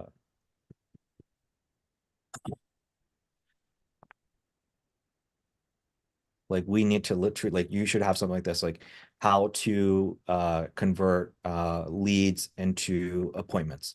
Have a video explain the entire script, and then literally like have Jordan and a few other people on these calls, and then literally have the script typed up here. So Mhm. this is what we need to provide people in the future. Got it. So that's what, so if I'm you, again, like run through it. I think you need to create a Loom video. Mhm. So that's something I would maybe write down. That's definitely something you should do, is like create a Loom video. Um, Mason was just telling me earlier today, he said that if you create a course and go high level, people need to pay, they need to have like a $97 per month paying go high level to access the course. Do you know if that's right for you as well, Aman? I have no idea about any course stuff for there. So what I would say is like if you want to go and create the Loom video, bro, and just send that to me, I can go ahead, either you can create the course material or I can just go and put like something inside of our portal for them. Whatever you want to do. It's up to you. Okay. Is this for tomorrow or is this just like in general too? I mean, honestly, if you do it tomorrow with her, like you can literally, if you do a good job of like explaining to her, we can literally cut that out and that could be like literally this video. Okay. But like I would like we could I have, would record it separate. Yeah. I'll yeah. probably do better if I record it separate. I was just making sure it wasn't for Jordan so that I could send it to her separately because just because of like timing, like it's like Do tomorrow you, morning. okay. Yeah, so it's probably not possible for you to create this video tonight, right? Um, I I maybe, but I also want to make sure I prep everything in terms of like the SMS campaign for MD Med Spa as well as making sure I have everything for Jordan tomorrow. So if I have the extra time, I can send it. The only like I know this kind of crazy, but like the only hesitancy I have with doing like an actual video of me going through it, it's just because I like completely ripped this off Great Russell and like he had like a bunch of like, like disclaimers of like you can't use or sell this document or anything like that. And but like I'm still like Tweak going it. through so Make it different. Tweak it, dude. Don't worry about it. Tweak it. yeah, Make your own yeah. language, tweak it up, make it different. That's Yeah, all. no, I'll tweak it. I just want to make sure I do that before like a video of me like going through and like explaining it first. If that makes sense. So with her, let's go and explain that. But like she's also gonna need, my opinion is that, so my opinion is we do the onboarding, she's gonna be good. And then we're gonna tell her several times, like also, by the way, you're gonna get access to our course portal where this entire script and everything is gonna be in place for you, Jordan.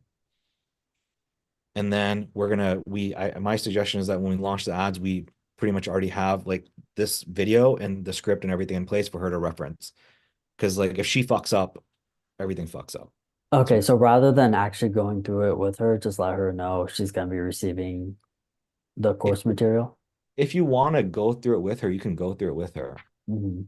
You can go through it with her, but like what I'm saying is like she needs the course for sure. Got it. What I'm saying is that if you go through it, cool, but she's got to have the course as well. Or you can not Okay. just kind of give her an idea and then tell her go check out the course. If I'm you, I'm gonna go and do it in person with her, and I'm gonna provide her with the course. And here's what I would do if I were you. I would really drill her on, hey, Jordan, I would try to convince her to be open to using Loom to record herself because we need that. We need those videos. Yeah. And we need to obviously like critique her. So Mhm. I would spend my time trying to convince her, like that's where my energy would be, honestly. Yeah. Yeah. I know for Imuvo, I like did the whole thing where I went through like the scripts and everything, and then I send them the recording so that they can show the rest of the team and stuff. Um, at least for tomorrow, would that be like the quickest way to do it? Where like I'll actually break down everything and then we'll give it to her as well, but then also tell her to do like for her to record her calls and stuff. What do you mean? Say that one more time. Sorry, I lost you.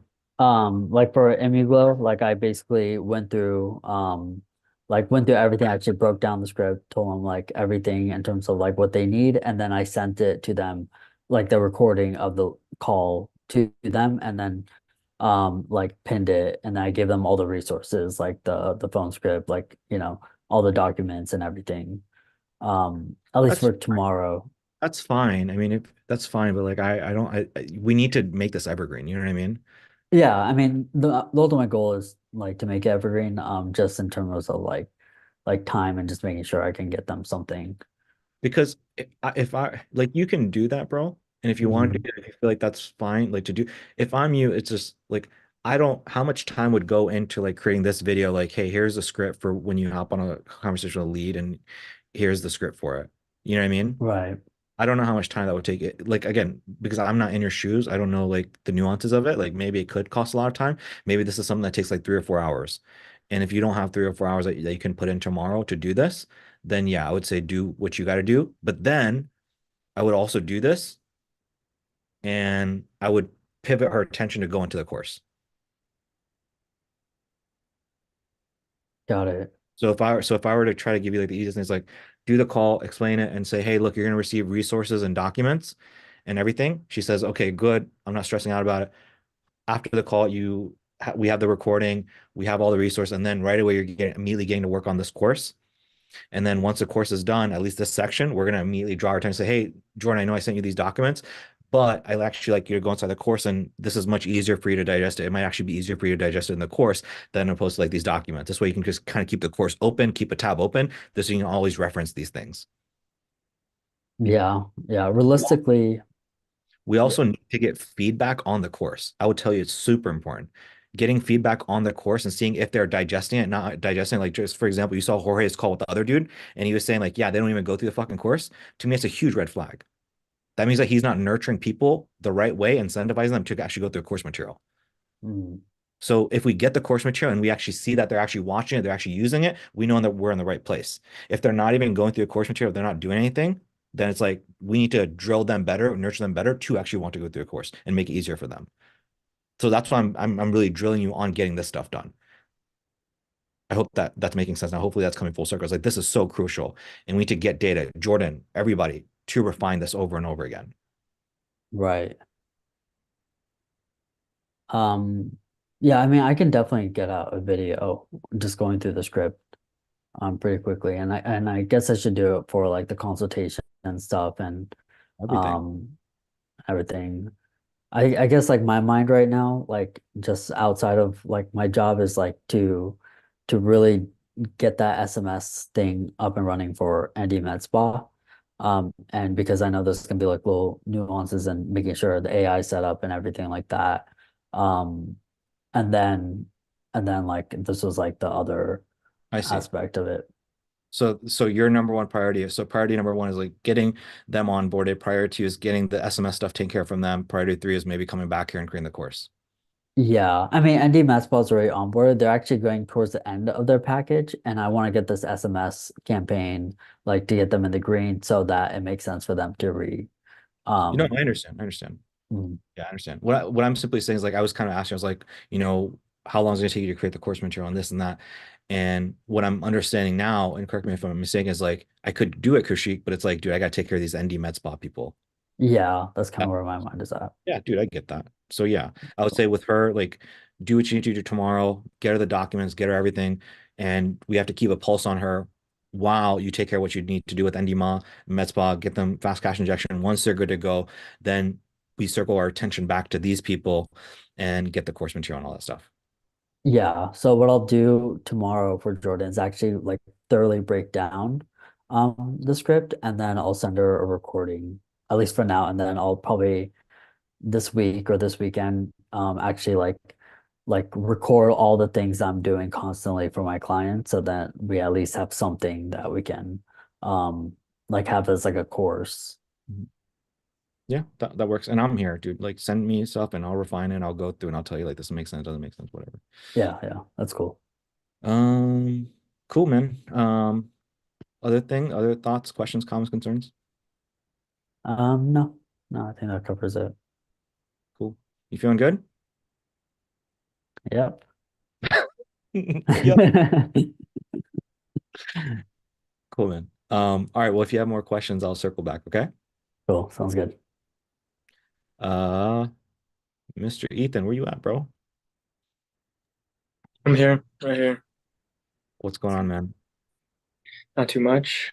I started the free video commercial funnel yesterday at, I believe, $20 a day. And with Mason on the call earlier, a couple days ago, we targeted, or we kind of put in a bunch of interests for various business owners, like chiropractors, med spas, car detailers, that sort of thing. And I only have gotten one lead, and it was not the best lead. It was a like an artist who literally he DM'd me, but he said, just prerequisite, like I don't have any money, so if it's actually a free video, it's got to be fully free. I've got not much money to invest in this sort of thing. So you're not doing the targeting that's inside the course? Both. He's doing both. Oh, yeah, I wouldn't do both, bro. Okay. Yeah. You want me to just scratch that? Yeah, 100%. Mason, fired, bro. What are you doing? Why the fuck would you do that? Dude, he's like, oh, I want high quality leads. I'm Oh, like, no. You're not allowed, Ethan. You're grounded. Both of you guys are grounded. You're not allowed. Okay, so just basically scratch that and take off all those various interests. Yeah, no, that stuff doesn't work. It's not going to work with this funnel. Like use the basic targeting, get a high volume. Once we niche down, we'll do the specific targeting for the high quality people. Okay. All right, yeah, sounds good. I can do that. Because I was literally one lead for $20 or something. So I was definitely, it's going to be a lot more cost effective just to do a broader audience. So that sounds good. Yeah, no, your goal, man, is like your goal is not high quality people. It's not like people that have $1 bajillion. It is not that. Like I just want to see you, Ethan, get a yes and get them to spend money. That's it.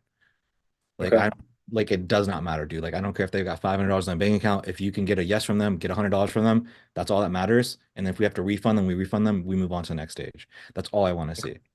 Right? Okay. So All right, sounds good. yeah, that's all that matters for this stage, bro. I would not be worrying about high quality people and all that stuff. Like that's down the road, bro. Okay. So then in terms of the ads right now, do you want me to make a duplicate, or do you want me to just take out all those interests in the current ads? So it sounds like you guys have two ad sets, one ad set, which is like the original targeting, and then one ad set, which is different targeting. Yeah. Okay. So how much are you spending on this ad set? How much are you spending on this ad set? It's $20 a day, so $10 a piece. $10 here, $10 here. Yeah. And then the lead that came in, did it come in from this one or this one? The bottom one from, I believe he found me on the feed. That was the version from the feed. So he came from the ad set with the new targeting or the old targeting? I think, hold on, really With a new quickly. I could be wrong, but Ethan, for the targeting that you did you make all of the ad sets exactly the same in terms of targeting? Yes, but I have a duplicate from last year with just the bare bones, just like CEO, business owner. That's Okay, sort of and thing. that one's running too? I would have to check that. My computer died. But I would have to say no, I don't think it is running. Okay, so the main difference would be just the ad set would be the feeds and stories, Kaushik, if you know what I'm saying. Yeah. Okay.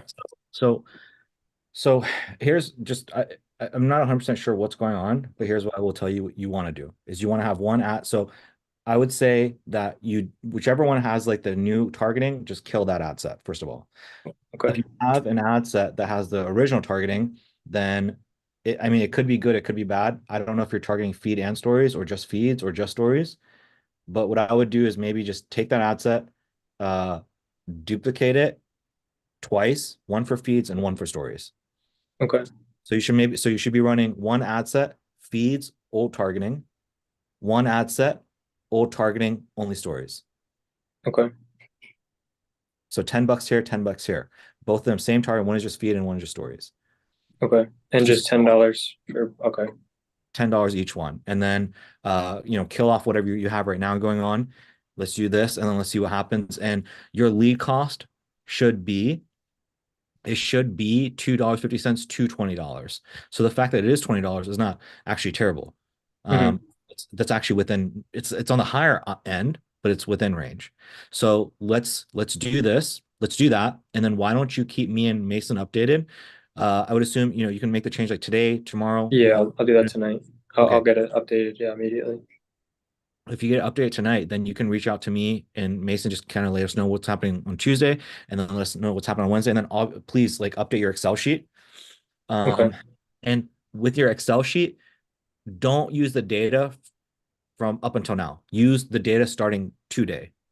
Okay. Yeah. So if you spent $20, we'll ignore that. We'll just say you started from ground zero because I want the data from the new ad sets. Okay. And then so keep me posted tomorrow. Wednesday, we'll have a look and see if anything is broken by Wednesday. If everything is fine, great. If for some reason it's a little bit expensive, right, like 20, then what we'll do is maybe we'll switch to New England. And then from there, if that is fine, great, we'll leave it there. If not, we'll go even wider. Okay. Yeah. We bring this up is because we had Johnny who had the same issue, not even the same issue. He didn't have your issue, but his costs were expensive. So I'm not sure if it's a New York thing right now. I've ran ads to New York and it's been relatively cheap for me. Yeah. So I don't know if something is different going on right now. Something different. Yeah. No. Last year, I mean, I had on the ads, like it was literally like $3.15 per lead. That's what Yeah, the only issue was that they were all kind of like downstate, and none of them really had a ton of money to invest. So it was kind of just like one call to the next.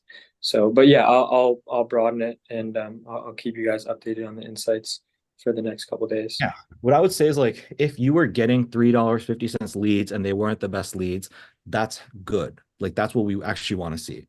Sure. That's how. Like I don't want you guys to have $20 leads that are relatively expensive to learn this lesson. Okay. Fair enough. Why not start high quality right off the bat, right? Yeah. No, exactly. You want to start off with like people that are not the best leads. You want high volume. I want to see you guys on discovery calls. I want to see you guys close sales calls. Like I need to give you feedback. Like for example, I'm giving Billy feedback, right? I'm like, yo, dude, this is a small little mistake you're making. We need to tweak this up. And for example, with Drew, like my goal, my job here is to like notice these blind spots and help you guys get more efficient. And so it's like, why spend $100 on a lesson when you can get the same lesson for $2.50? You know what I mean? Fair enough. Fair enough. That's the logic, is like I would rather you learn for cheaper than more expensive. Okay. Yeah. So back in the day when you're getting $3.50 leads and they're not the best quality, it's like, well, all I need to see from you, Ethan, is I want to convince somebody to say yes and then collect cash. If you can do that, then you've passed the test to move on to the next stage, where now we are going to focus on like high quality individuals, good leads, really qualifying people and all that stuff. That'll come down the road. Okay. Yeah. Fantastic. And also I did get another like comment on it from like Syracuse, like the LGBTQ. So technically I did get 2 leads from it.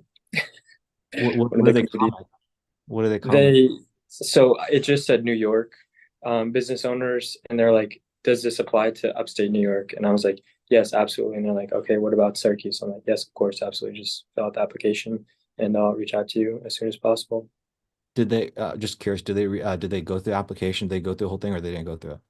They didn't. That was like an hour or two ago. So I don't. Maybe they will. Maybe they won't. But probably not. Yeah, maybe they will. Maybe they won't. That's something that you should test out and just see. Like that's a learning experience as well. Is like I would notice in my case where I don't have a definitive answer. But like I would say that to people, and sometimes they would fill it out, and sometimes they wouldn't. And so Mason had this advice he gave somebody, which is like, hey, whenever somebody says that, just like go right into the DMs and start a conversation with them and get them on a call. Oh, that's a good idea. Yeah, just immediate, because you can, yeah, because they're already interested, so you might as well just, okay, yeah, I like that strategy. I did notice I was getting a lot of like engagement from it. Like there were a lot of people actually liking the photo itself, which I thought was kind of intriguing and interesting. So, and that in itself is, as you know, it's opportunity as well, right? It's like if somebody likes, like out of 10 people, you're going to start a conversation with one person you can probably get on a phone call with. Yeah. Yeah. So yeah, what else you got for us, bro? That was kind of everything. Tomorrow I only have one class, so I'm gonna dedicate a lot more time to watching the course material over again, and then hopefully I'll wake up and it'll be Christmas and I'll have 10 leads to reach out to. Hopefully, fingers crossed for you, bro. Fingers crossed. In terms of course material, like, where are you in terms of course material? Like, because I know we sent you a Loom video of what to watch after launching your ads. Yeah, yeah. Or are you not caught up on that? It sounds like you have to catch up on that still.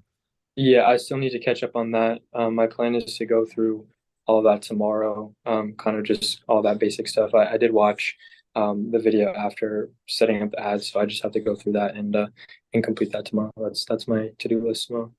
Cool, cool. Thank you for bringing that up. That's super important. That's one of the things I brought up with Billy, which is like, hey, make sure you call the leads and all, because there's a video on that, which is like how to maximize the number of sales calls, which is one of the parts of that is like speed to lead, which is the moment somebody becomes a lead, most agents, most people are going to just tell you, bring them up. I personally tell you guys, hey, wait for them to go all the way through the funnel. But if they don't go through the funnel, call them. And it's a huge, huge part of making the funnel work. Okay, yeah, that's awesome. Actually, that does also bring up another point because I did get somebody to fill out the opt-in. I didn't even qualify that. So technically it was $10 per lead. I just didn't reach out to them. But yeah, so just another note. So yeah, so I mean, if that's the case, then if you're doing $10 leads, like that's very healthy actually. Like that's actually really good. You're actually Well, that's like yeah, I didn't mention that because he didn't technically fill out the application page. But yeah, I mean, he did show up. It did show up, and my AE2P stuff is not set up. It's still pending. So the automation did technically go through, but it didn't actually send because just that whole debacle. yeah. So a few things. Again, there's a very important video. Like it is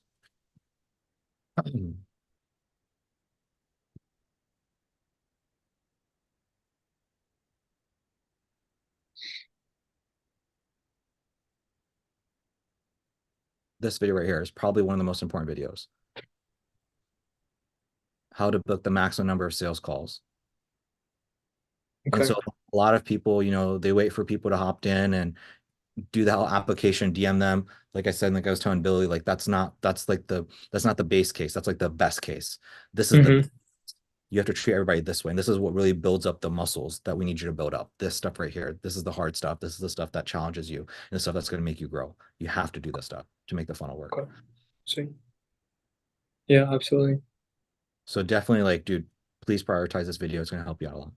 Yeah, no, I have literally like 4 or 5 hours tomorrow. Literally, it's in my Google Calendar set, City Marketing Cheat Code. So I'll spend plenty of time tomorrow making sure I get up to date on everything, fill out the Excel sheet, and then update you guys. Cool. I would say like you can ignore this video. This video is really for people that are like not in the coaching program. It's for people that just like kind of take the course and they're at it on their own. I would not say this is the best practice for you guys. For you guys, yeah, don't listen to this stuff. Cool. That's pretty much all I had for you, Ethan. What else you got for us, man? That is kind of it. I'm excited to jump on some sales calls. Hopefully next Monday I'll have plenty of new information and data to get to you guys. But yeah, as of now, I kind of know what I need to do and know where I need to go. Cool, man. Sounds good. Well, if you have questions, let us know, and we'll look forward to getting feedback or a touch point from you on Wednesday. Sounds good. Perfect. Cool. Jacob, what's going on, man? What's going on? Hey, do you mind actually just skipping over me for one question? I need to run to the restroom real quick and then I'll just circle right back. Sure. I actually that got cool? dude, I'm matching you, man. I gotta go take a leak. Okay. Mason, if you want to take it. Dude, looks like everyone just got up. Everyone just got up to take a piss. Adam left as well. Let's talk trash about people that are gone. What do you want to talk trash about? I'm actually down for this. Okay, cool. Just got to be careful because this is being recorded. Should we pick on the new? I want in on this. I want in on. I want in on I this. honestly, dude, like, I feel like Koshik doesn't get enough shit. Yeah. Like, I feel like we always give people shit, but Koshik doesn't get enough shit. I'm gonna be really Alright, strategic. you're holding something back, Mason. Just say it. Just No, say it. I know too much. I gotta let you guys do it. I don't have anything to say about that. I'm stoked that Bitcoin just hit 50, and I'm bummed that 49ers lost the Super Bowl. Did you that game was honestly low key like boring as fuck in my You think It so? was boring. Dude, I don't know. Like I don't know. It was just like I'm not even bullshitting you. At like 11 o'clock, I think it went to overtime and I was just like, yo, I'm gonna like make some eggs and like make some bacon. Like literally right then and there. I was like 11 o'clock. I was like, I don't even want to watch this anymore. I'm Oh. fucking I starving. fell asleep in the second half and woke up for the overtime. That's how excited I was. Yeah, exactly. Like JB's like spot on, dude. Like Yeah, I've been a 49ers fan my whole life, and the last time they won a Super Bowl was I was 2 weeks old, and I've watched 3 Super Bowls where they just lose. And it's just my whole sports life. The only team that's I'm a Utah Jazz fan too, to help anybody else think that. So like I have no championships that I can remember or ever experienced in my life. yeah, that's tough, man. I'm a Patriots fan myself, so I feel like we've been kind of whooping everyone's ass for the past 20 years, and now it's kind of like so I live in New York as well, so like everyone here is a Bills fan. They're just like, "Oh my God, we're so much better than you." I'm like, Tom Brady's like lost you guys like twice. Like you like relax. But yeah, that dynasty is over. I got Orlando Magic for basketball. I'm not doing good. Jacob, where you at, man? Is he still out taking a leak? No, I think he's back. Hey, We were talking trash about you, Koshik, but you can check heard- the. I heard something about that. Somebody said I don't get enough shit or something.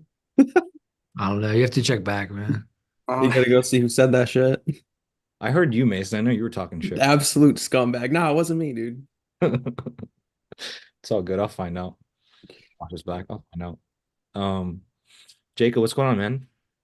nothing. I'm just trying to figure out what kind of grudge Mason has against Ethan because when he got his hands on my ad set, I was focused on one city in Texas, and he was like, "No, dude, we got to blow it up to the whole state." So I don't know why he went so specific with Ethan's. I'm not sure what's going on there. I'm gonna plead my case. My case Yeah, we would. I Yeah, you knew go. this is First of all, Ethan, thanks for throwing me under the bus. Yo, I didn't realize it was such a bad thing. Mute up, I was mute up, okay mute with up. that, Get back to your dorm room. Anyway, bro. the reason I did it is because I knew that Gianni had trouble targeting New York, so I just wanted to add more targeting. But that's my beef with Ethan. And you're in New York, so you know, right? And I'm in New York, so I know. So if my job's still available, let me know. You're good, bro. Just Appreciate it. Technically, it wasn't even that bad because I did get a couple leads from it for pretty cheap within the first day. So, and we cut it off quick. Bridges burned, buddy. So- Bridges burned. once you throw him under the bus, bro. What, dude? It's done. No, but Jacob, so I answer your question regarding this. Does this help a little bit in terms of Yeah, it does. I've got sales calls for the next 3 days lined up, and I was putting together the presentations, and I got to the end of them, and I found myself like, I understand the material. I know how to present the demo and explain what we're doing in full detail. And then I get to the end where I'm like, okay, this is what I suggest you spend. And I find myself just kind of throwing stuff at the wall, just kind of guessing at it. So I was just wondering if there was a way to kind of dial that in more without having to do, like you said, go through a bunch of them and learn from experience there. Yeah, that's pretty much it, man. There's logically like only two ways, and those are the two ways. Also, I'm glad you brought this up, is like instead of like if I were you, I would plant seeds subconsciously. And so this is part of it, is like on the discovery call, because on the discovery call, you're kind of sort of doing this on the discovery call where you're saying, hey, look, you said you're currently at this number and you want to get to here. What if I told you we could get you a 3x? In other words, you're at 10K, we get you a 30K, cost you about 2K of ad spend. I think we could do that for you. Would you be interested in spending money on ads? Oh, okay. So let me throw some hypothetical numbers at you then, just the numbers they gave me, and see what you would come up with. They're at 3 and they want to get to 10. They've been at 10 before though, so that one might be a little bit easier to get back to, but that's just the one I have tomorrow. They're at 3 and they want to get to 10. So Yeah. like, So that's like a $7,000 difference. cost you, you know, $500 in ad spend. Okay. Yeah. I $500. should be safe with that. Yeah. Yeah. So if I'm you, if I'm gonna have a conversation with them, you might not even you again, it depends on how you play around with it, but like you could go in there and sometimes people do this where like you're not even bringing up ads, you're just saying, hey, look, for us to help you get from here to here, our service fee, their entire marketing costs, get you everything taken care of from A to Z is going to be $1,500 a month. With $1,500 a month, we're going to be able to help you bridge the gap from 3K to 10K of what you're looking for. They don't necessarily need to know how much of that you're spending on ads. Right. So again, I don't want to make this complicated. And once you go through a few sales cycles, you kind of see like literally Jorge was just telling me like literally today, where he had a conversation with somebody and he was like, bro, they're ready to move forward. But like I completely forgot to bring up ad spend. It's like, what do I do? And so you know, it takes reps and experience. Like for me, what I do, if you remember from our call, what did I say? I said towards the very, very end, I was like, additional costs, I recommend spending $30 a day on ads. You probably need to spend money for like 14 days and then you'll be fine. Yeah. So you can do something like that as well. You can throw that into your sales calls as well and say, hey, look, in terms of additional costs, what I would recommend doing, again, you're at 3K, you want to get to 10K. I think that it's going to be about $500 of ad spend. So if you do about $500 of ad spend, I think we can help you get there. So that's what you should expect in terms of ad spend. Yeah, I guess my thinking was just it's an easier selling point if I tell them this number and then I, you know, immediately kill off a fear of what they're spending by saying, but this portion isn't going to me, right? That's going to Zuckerberg, kind of like you used in our call. Yeah. So like I guess so tell me like what you would say to me, I guess. Like so I'm at 3K, I want to get to 7K. How would you phrase it? What would you say? So I would say like, you know, the full scope of our services is 2,000, you know, a month, but 500 of that goes into ad spend that I don't even see. It's an ad account with your card connected to it. I'm just managing the funds. Does that make it an easier sell then at that point? Hmm, not necessarily easier or harder. I would say try to keep us for you. You have to feel it out and figure out what works for you. I would say for you, just lean in with like a, hey, it's going to be $1,500 a month. Okay. $1,500 a month. We're going to help you based off of where you're at. You're saying you want to get a 3K and you want to get a 10K. For us, it's going to be $1,500 a month and we're going to get you taken care of. And then you literally don't have to talk about any other additional costs like ads or anything like that. Okay. And then you just take it out of the $1,500 that they pay you, take out $500, put it towards ads. Yeah, like I would just do Especially that. because they've been at 10 before. So I don't think it's going to be that hard to get them back to it. They just said they had a down year. And so they're looking into new advertising, which I was like, fucking score with. Yeah. Yeah. Yeah. Does that help a little bit? It does. It does. I was looking for a quick answer. That's the long answer, but I get it. Like the key to like what I'm kind of telling you is like planting the seed on the discovery call. Yeah. Then also on the sales call, when you go through the 7 and 9 figure machine, you go to present it. So it's gonna be from this ad to this, to this, to this, to this. Our expectation is that it's gonna cost about $70 to bring in one sale or whatever. And so your goal is to go from 3K to 10K, 10K. So that means that we're gonna have to bring in about X number of sales for you. This is what I would expect for you. I think this is very reasonable with about X number of dollar of ad spend and see if they flinch. Okay. And at that point, it'll be easier because they've heard it before. They're kind of expecting it. Yeah, I got you.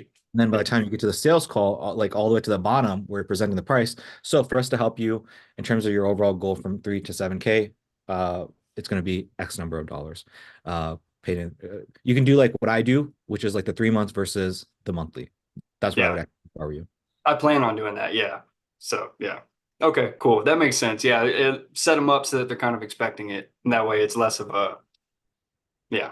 Okay, cool. Yeah, no, that definitely helps. I did want to circle back to something that Amon was talking about. I thought it was interesting. I just wanted to know the motivation behind saving the fast cash injection. Was that this is a last ditch, we have to do it to kind of save the deal for the next one, or? No, my ultimate goal is to make it the first thing we do. Okay. I just learned the ad side first, so I knew when I started getting in these clients, I could get them ads running.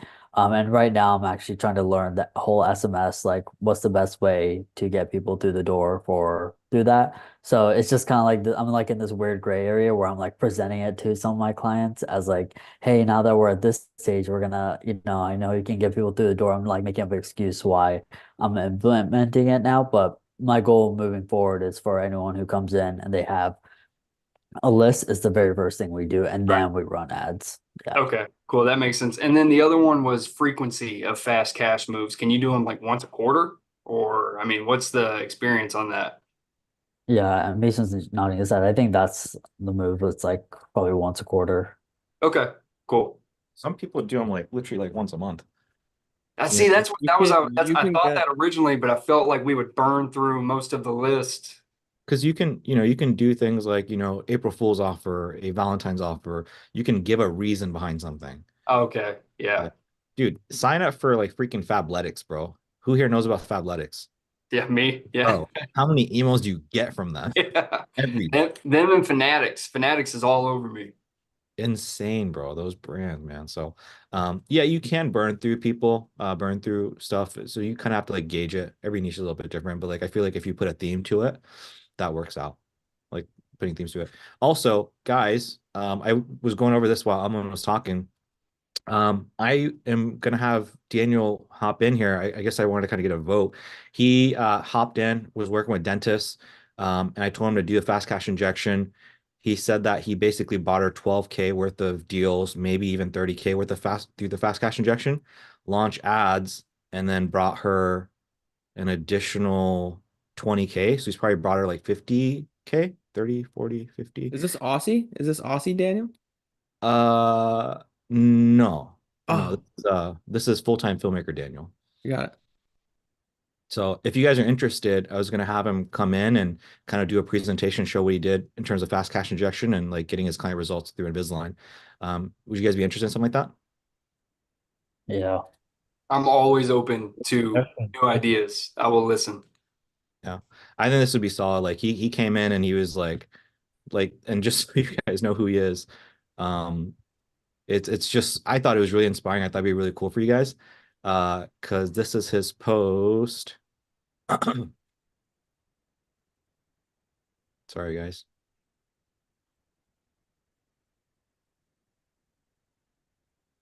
So this is a post from September 20th. And fast forward a few months, he's like making his client like 60 bands, which is kind of cool. So I think it'd be cool to bring him on and kind of share with you what he's done. When do you think he will be able to come on? I will ask him after today, like literally this evening. I want to confirm with you guys. So I'm gonna see if I can bring him on maybe next week. Yeah, I appreciate that. Sure. Cool. So yeah, we got that taken care of for you, Jacob. What else you got for us, bro?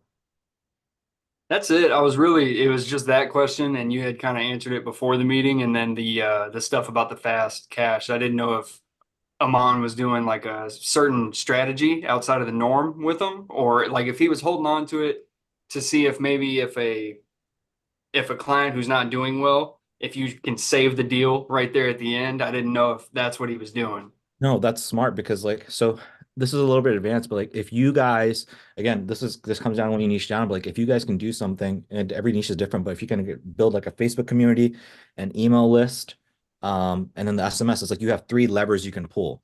I know some people in my space, coaches, consultants, they have a lever where they'll pull, where it's like, hey, we need to hit a certain amount of revenue every so month.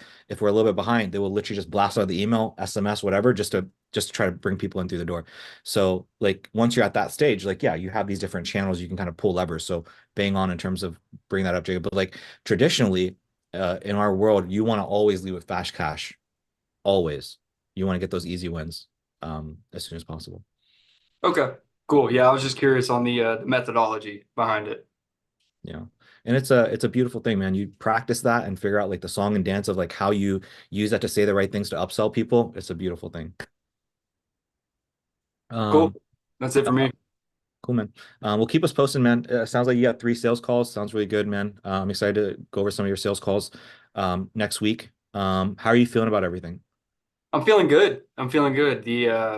I originally had 2 sales calls scheduled for today. They both rescheduled. I guess a little mistake on my part scheduling sales calls the Monday after the Super Bowl. That was probably a bad move. I probably should have guessed that those were getting moved. But so I worked all weekend and like crammed and studied like I was going to take a test and then get to today and they both rescheduled on me. So I was like, cool. All right. When did you have your discovery call with them? On Friday. So one was Thursday and the other was Friday. Gotcha. Cool. That's not too bad. You got to like push them out like 4 days, 3-4 days. Not too shabby. I just wanted to get them through the weekend. I guess I didn't think they would be into the buyer's pocket or nobody wants to take a meeting on a Saturday. You know what I mean? I mean, if I were you, I'm glad we brought that up. Is like this kind of goes back to like the advice I gave Drew, which is like, like how you feel is important and who you are is important, but then also like try not to project that onto other people, right? But Okay. Yeah, that makes sense. Me, I'll take a fucking meeting on Saturday, bro. I'm cool. I'm game. Don't matter to me. So, but yeah, cool, man. We'll circle back if you have more questions. Cool. Yeah, hopefully I have some more for y'all to break down and discuss next week after I get through these calls. Sounds good, man. Tony. T-Dog. T-Dog. A-Dog. How The you guys Valley of Despair, bros. Tony, where you at, man? Where is he? Oh, we can't hear you.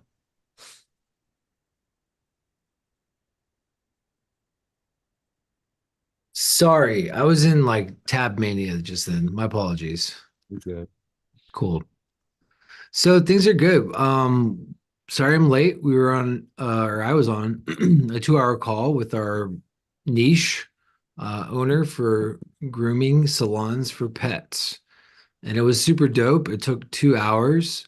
She gave me so much information. She was so forthcoming. It was awesome. Gave me a little bit of hope in this industry for sure. Like she's on board. So I know you had like follow-up questions for question 1. I didn't have time to look at that because I was already on the call by the time that you wrote that. I believe. And yeah, I mean, I guess I should start there and look at what I asked. Quantifying the data. Okay, so we have like a 2-hour call now. Like, what's in like a very simple form? Like, how are we integrating this now into what we're building? I understand the scripts with Trello, and you have good templates there, and we kind of plug and play with some of the pain points. What else should we be thinking about when rereading and re-listening through the call, which recorded? And I was stoked because I was really worried at like an hour and 15 minutes that her audio might not be recording on Loom, which has happened to us before. And I was like, fuck. But luckily it worked. So that's the first question. It's kind of like plug and chug, man. It's like I would say like, Aman, Jorge, he's not here right now. But actually he's kind of listening in the back, but his script is very similar to Aman's and Noah's. It's kind of like everybody's kind of got like the same framework. It's like this ad XYZ happened, but that's not the cool part.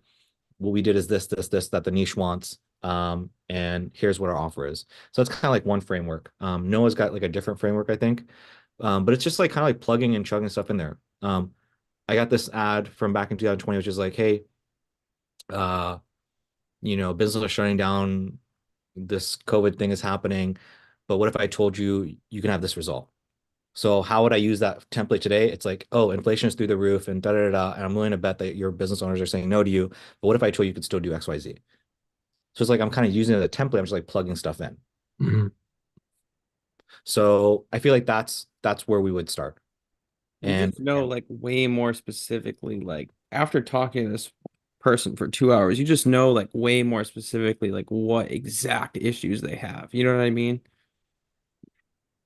I'd say so. Yeah. I mean, I can share a little bit of what I basically took what Noah's template was, and freestyled off of that, just like you would for a good sales call or anything like that.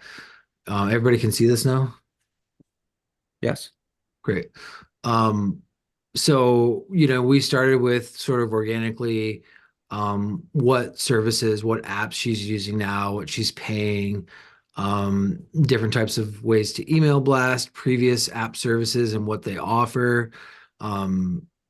Essentially went through what type of, business owners there are, A tier, A 2.0, A 3.0, because these are all making around the same, there was like A, B, and C, but eventually it evolved into, 2 versions of one, 3 versions of another. So these 3, similar revenue, et cetera, et cetera. Figured out their target audience, and then kind of broke down what a common tier A would look like in a little deeper dive with like profit range, what their revenue range is, desires, achieving their desires, what they've done so far, biggest fears, things like that. Dog virus was one of them. It's kind of scary, but because it's happening right now, believe it or not. It's like a RSV, like a lung thing with dogs, and it's like sweeping the nation. So they're thinking it might be another like pandemic for dogs next, which is frightening. Things that annoy them. I really tried to like follow his template and then just like plug and play and then listen to what she had to say and play off that and riff off that and add a little bit new material there. So, I think I followed it step by step for the most part, and then even then some. And she was so forthcoming with like, the stuff she offered up. I was really impressed. And we basically just told her we would do one of her biggest points. Like, I basically had like a discovery call with her for 15 minutes to set this up. It was like a 15-minute discovery call, and I was like, I'll basically do what you need me to do to get this information from you. What do you need content wise? And she's like, well, stock photos are our biggest thing. Like stock photos are never right. They're always using like scissors like this or something for like dogs, which we would never do, right? It's like things like that people get wrong in like college settings when they're trying to make BS stock images. So we're like, okay, we'll make your own stock images. You'll own them essentially. So we're just going to do a quick photo shoot for her. But like what she gave us was like wildly valuable. I'm really stoked. Like it's given me like a lot of like new hope in this region. She was like even hyped to get us like local context that we could work with. She wasn't worried about us like doing stuff for competition. And I had a follow-up question for you, Kaushik. Like, now that we're sort of in bed with her, right? We're going to do a little tiny shoot for her and everything. Is she a viable client, or should I keep her as just like a confidant, like a psychologist that you give your deepest secrets to, but you don't necessarily have to have like some commercial cash exchange with or something? Viable for sure. For sure. For sure. Like, yeah, definitely want to, if I were in your shoes, I would say, hey, look, this is what we're trying to do. Like, I mean, obviously you're very transparent. Say, hey, look, we're trying to build this thing up. I would be more than like, if you are open to it, we would love to take our stuff and test it with you if you're open to that. There's no expectation in terms of our end of anything. Dude, at the end of the call, she asked me, she was like, well, I was like, can I give you a little info back? Like what about my marketing knowledge, my content knowledge, anything like that, any dumb question you have? And she's like, well, I have been looking into ClickFunnels a little bit. And I was like, excellent, like this is perfect. But I didn't want to like blow the cover. So I did show her some stuff. I shared my screen. I was like, this is one of the ones we just ran. It was just some little like test one we did locally for like our studio. We have like a tiny studio next to us. And it's actually, this one was in particularly for dogs, which worked pretty okay, but not amazing. And I showed her that and she was like, holy shit, this is exactly what I've been looking for. So I didn't offer anything. I just sticking really simply with this photo shoot and just be like, this is what it is. And then we'll kind of take it from there. Yeah. I think you played it perfectly then. I definitely would not, whatever you do, don't lose her as somebody as a resource for sure. Mhm. So if push comes to shove and she's like, hey, look, Tony, what would it look like to work with you? And then you can go into like, hey, I'll be honest with you. This is the most important thing to me. This is what I'm looking for. This is why I came to you. You've been with us since XYZ time. And I don't want to jeopardize that. At the end of the day, if you wanted to work together, I would only feel comfortable operating on terms in terms of like, hey, whatever we bring in through the door for you, give us a little bit of a kickback if you'd like, and then from there we're happy with that. So a profit share kind of deal. That's Yeah. what I would. Hermosi style. Cool, man. I feel good. Like that felt really, really good to get to that point. It felt good to find the right contact.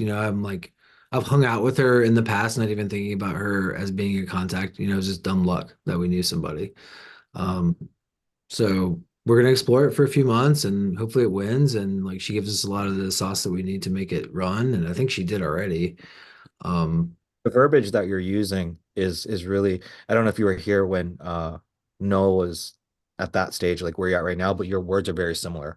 Like he said the same thing. He's like, dude, I'm so glad I had a conversation. I feel so much better. It gave me so much more content in terms of marketing. And then he went with that and then, created the ads and from there, it's history. If I were in your shoes, dude, obviously, as you know, like get on it in terms of like writing those scripts out. If I were you, reach out to Noah. Honestly, like reach out to him and be like, hey, dude, what was your process of like writing the scripts out and getting them reviewed by Koshik? And then maybe like that like workflow will work for you. And then again, I can come in there, I can see what you guys got going on, and then get those filmed and get them launched. Cool. Yeah, I'd love to have a good draft to start with that isn't like gonna get butchered. It's nicer to have less edits for video and for copy. I would say at the very beginning, dude, is like I know that the one that we have that Aman is using and Jorge is using, everybody's using is like that just works, which is like leading with here, this ad does this, and here's what we'll do for your business. We'll get you, 40 grooming customers within the next X amount of time. Like that formula just works. It seems like it's hit every single person. That's something that even Mason just launched out for his personal training industry, and we're testing through that right now. So I would say for sure you want to do that one. And then I think Noah had a different ad that hit for him as well. And really, it's just about throwing a bunch of stuff at the wall, man. I know for sure you want to do that main ad angle, but then let's like have a few different ones that we throw up against the wall. Even like what you mentioned in terms of like, the pandemic with the virus, the dog virus. Say, hey, look, if you're, I'm not going to try to pull something out of my ass right now, but like I'm sure you can lean into that and say, hey, look, the people are scared and they're fearful, and right now is a great time to capitalize and make the impact that you can make. Click the button below and we'll help you get X number of patients for the service through the door so you can make the change that you deserve to make. Like we can lean into that as one of the angles as well. So it's really just about throwing stuff at the wall, man. And then something hits. And again, I would, if I were you, I would have a conversation with Noah, because that's pretty much what worked for him. We threw a bunch of stuff at the wall. Some stuff like didn't work at all. And then the one that really hit, we just went all in on that one. Cool. Yeah, I mean, we're definitely motivated to get those scripts done quickly. I know we're a few, behind where we want to be. I still feel good about where we are. It's just taking a little bit longer time. And, our time has been spent productively closing other clients outside of funnels, just video stuff and making those shoots happen. So it's been like a good journey for sure. We're just a little bit behind where we want to be, but I still feel okay about that. Yeah, no, it's okay. I think as long as like every single, I know we're wrapping up, we got a few weeks left, but every single week that I've seen you guys, it seems like there's something that you're learning. There's something that you're pushing forward, and that's all you can really ask for, is like as long as you're constantly learning and you're not stagnant, and you've gotten out of the valley of despair. So that's the most important thing I would say. Yeah. We're back in optimistic, what is it, Adam? Like the very top of the bar again, because this is our niche. So yep, you guys made it all the way through. Yeah. Exactly. Cool. What else you got for us, Tony? I have a question. Now that Tony's talked to this groomer and he's gonna do a photo shoot, are we just wrapping the photo shoot with her and letting her kind of come to us with more curiosity about working with us, or is this something that Tony should talk about when he goes to shoot with her? I would say you kind of want to just like plant seeds. You know what I Yeah. mean? Plant seeds. And Tony's not as said, I know he gets it. It's just you're planting seeds, you're gonna try to get her, a little bit hot and heavy for you, but you're not gonna ever press it. You're gonna let her come to you. Don't trust me, don't push it, don't press it, don't push it, let her come to you. And if she comes, great. If not, not a big deal. But you just yeah. If she does, great. If not, not a big deal.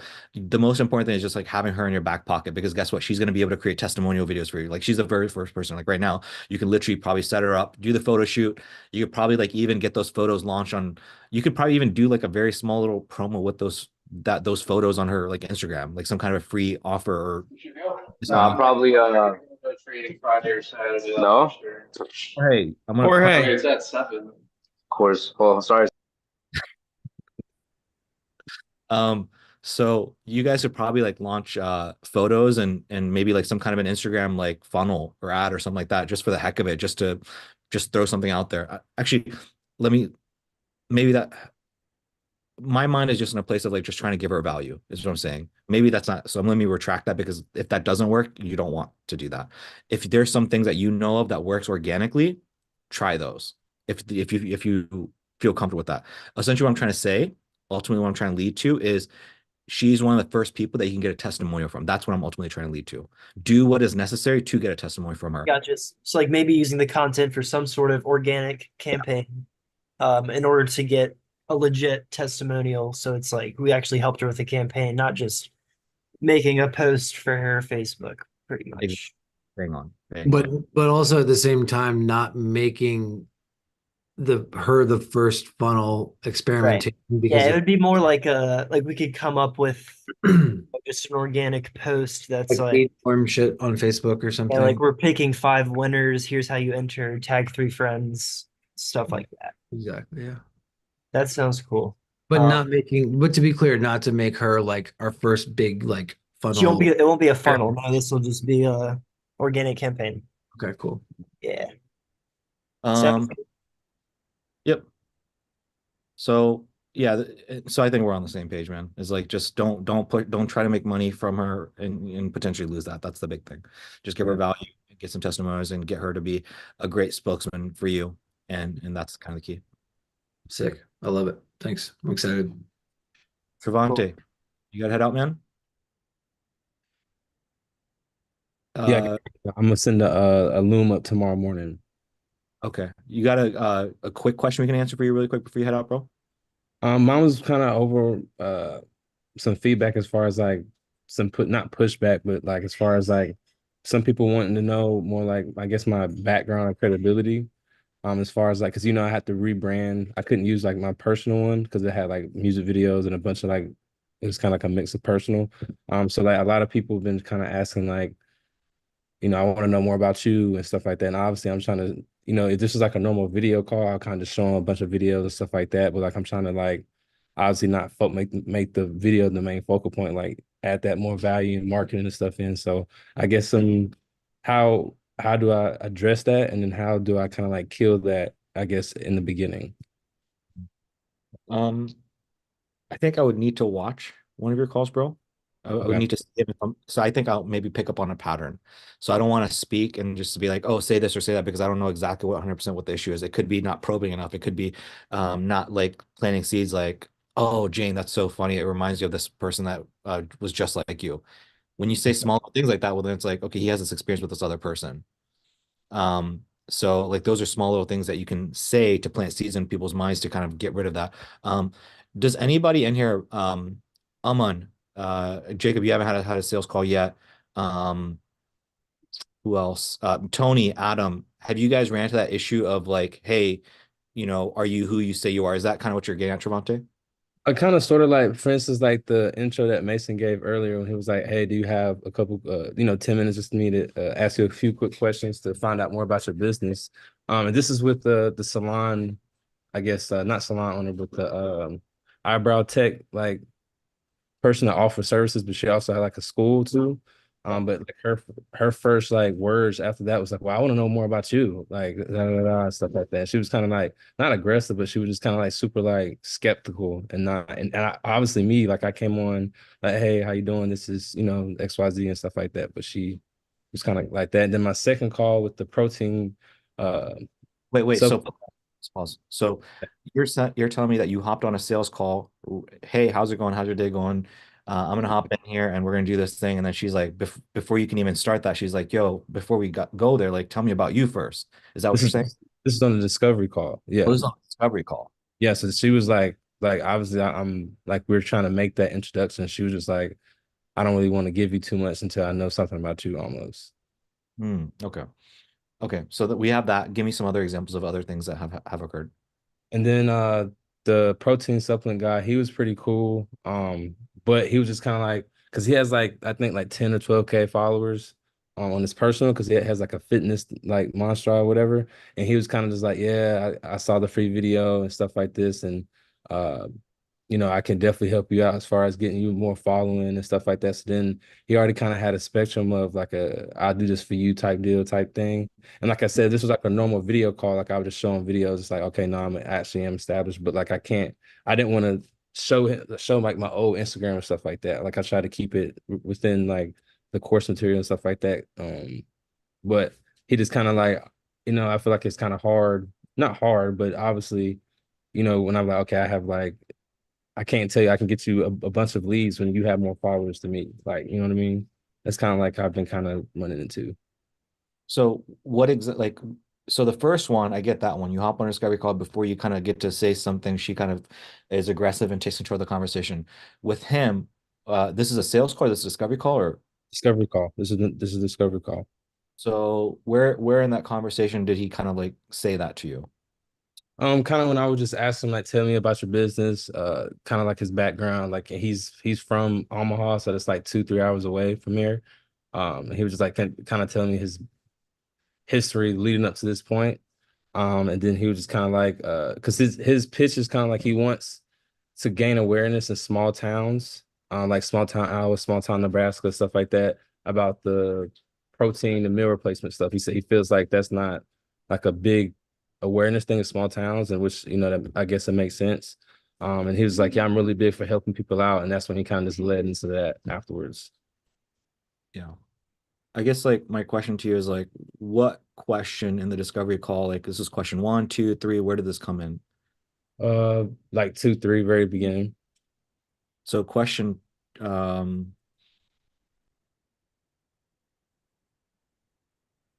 they're like, tell me a little bit more about your business, basically. okay. So yeah, well, we shouldn't be asking that question, right? Why not? Isn't that in the Are you script? talking about the discovery call or the sales call? Discovery call. Yeah. So in the discovery call, we're asking them specifically like, what is the use case of the video? So that they tell us we want more sales, and then LTV, AOV, and then we're gonna educate them on the power of ads, and then we're gonna create some kind of a FOMO, and then we're gonna make our offer. Okay, I guess I kind of combine that question at the beginning with the what's your use case for the video? So that kind of is like a talking point, like I guess a veer within that.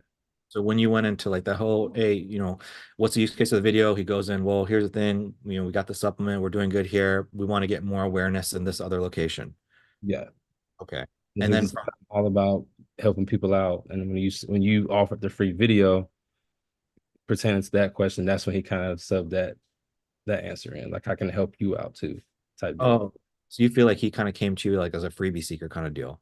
Yeah, but then obviously I started kind of, and obviously then I kind of like went into like his not pain points, but asking him. That's why I kind of had to veer into like a sales call pitch, not pitch, but like because he came at that angle. So I kind of had to like veer off and then come back to like the lifetime value and stuff like that. Mhm. Yeah. Can I give my 2 cents on this for what it's worth? I haven't had any sales calls, but I have had discovery calls, and like my Instagram page for my business, it only has like 40 something followers. So I've gotten this question for every discovery call, and I'm able to squash it right away by saying like, it's not about, the size of my following. Like I found you, didn't I? And I'm speaking with somebody, the audience I wanted to reach. So it's not about, the size of the following. I'm able to kind of flip it on them like that and make them have that realization of like, oh, your ads do work. Like you put me through this process. Does that make sense? Yeah, For what it's worth. I don't know if that's useful information or not, but I have gotten that every single time because I have like 40 followers on Instagram. for sure. I've used that tactic on a sales call, to basically with the car detailing gig with the sales call on that. But then like I never really had it. I guess in the discovery call, like you said, it's kind of like short to the point, get to these 3 questions or whatever. So then I kind of almost had to come into like the not defensive mode, but I kind of had to like veer off into like kind of like the sales call, dealing with like objections and stuff like that, I guess you can say.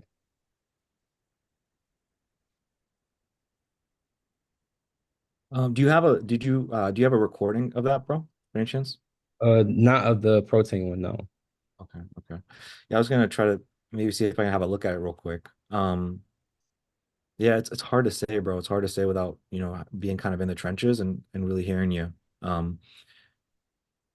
What you're telling me, what I'm imagining is what I'm hearing from you is you hopped on, you're kind of doing your thing, and he kind of goes in and he's trying to finesse you a little bit. Trying to take the basically start steering the conversation. Like I said, usually my comeback is like, no, look, I do work for XYZ. You know, here's the videos, stuff like that. But like I'm trying to, like I said, not steer away from just proposing a video because like I said, he's already a freebie seeker for a video anyway. So like if he came to me and he said, "Hey, yeah, so we have this thing, it works in this, and we're trying to get awareness in this other location, and we're all about giving back and adding value," like that's so awesome. I'm so glad to hear that. If I'm hearing it correctly, what you're saying is you want more customers. Does that sound right? You want more customers? He says, yeah. So more customers in this particular location, right? Got it. So if we can help you with that, is that something that's of interest to you? Yeah. Okay, great. So I'm just glad that I'm super glad that you bring that up. I'm going to circle back to this towards the tone of this conversation. We've got something specific for that location that you mentioned. But just give me a second. I've got a few other questions for you just to make sure that it actually makes sense for you. Got it. What other question you have? Well, first thing is like just the numbers have to make sense, bro. What is your average LTV or AOV? In other words, you know, when somebody's buying a supplement from you, on average, like how much are they spending with you? So I don't know, again, if I'm not there, so I don't know if I could have done that. Like I don't know if you could have done that. I don't know if the energy was there to be able to do that. Would it be possible to have done that or no? Like the way he was talking. He had good energy. He wasn't like trying to like be like I guess you could say the girl with the salon, she was just completely weird, like skeptical, like over skeptical. Like that was kind of it was almost like I don't even know how you have a functional business, but he was pretty cool. He was just kind of like obviously he was just in it and just like, oh, I see, you know, I can help you out and I like helping people out and you giving out a free video. So that's why I'm like interested in it and stuff like that. So that kind of I tried to steer away back into like the marketing thing. I guess You said, walk me through what you said. So when he said that, walk me through what you said. I kind of, like I said, I kind of veered off to dealing with the objections in the sales call, basically. So I kind of like left the discovery call script just because I was kind of caught off guard, I guess you can say.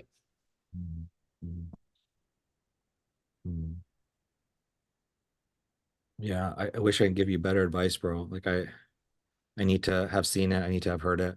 I could maybe guide you a little bit better, bro. Okay. So basically I guess in the lineup that you just said an example, he basically stopped. Like I couldn't get to question 2 before he said that. He said that during question 1.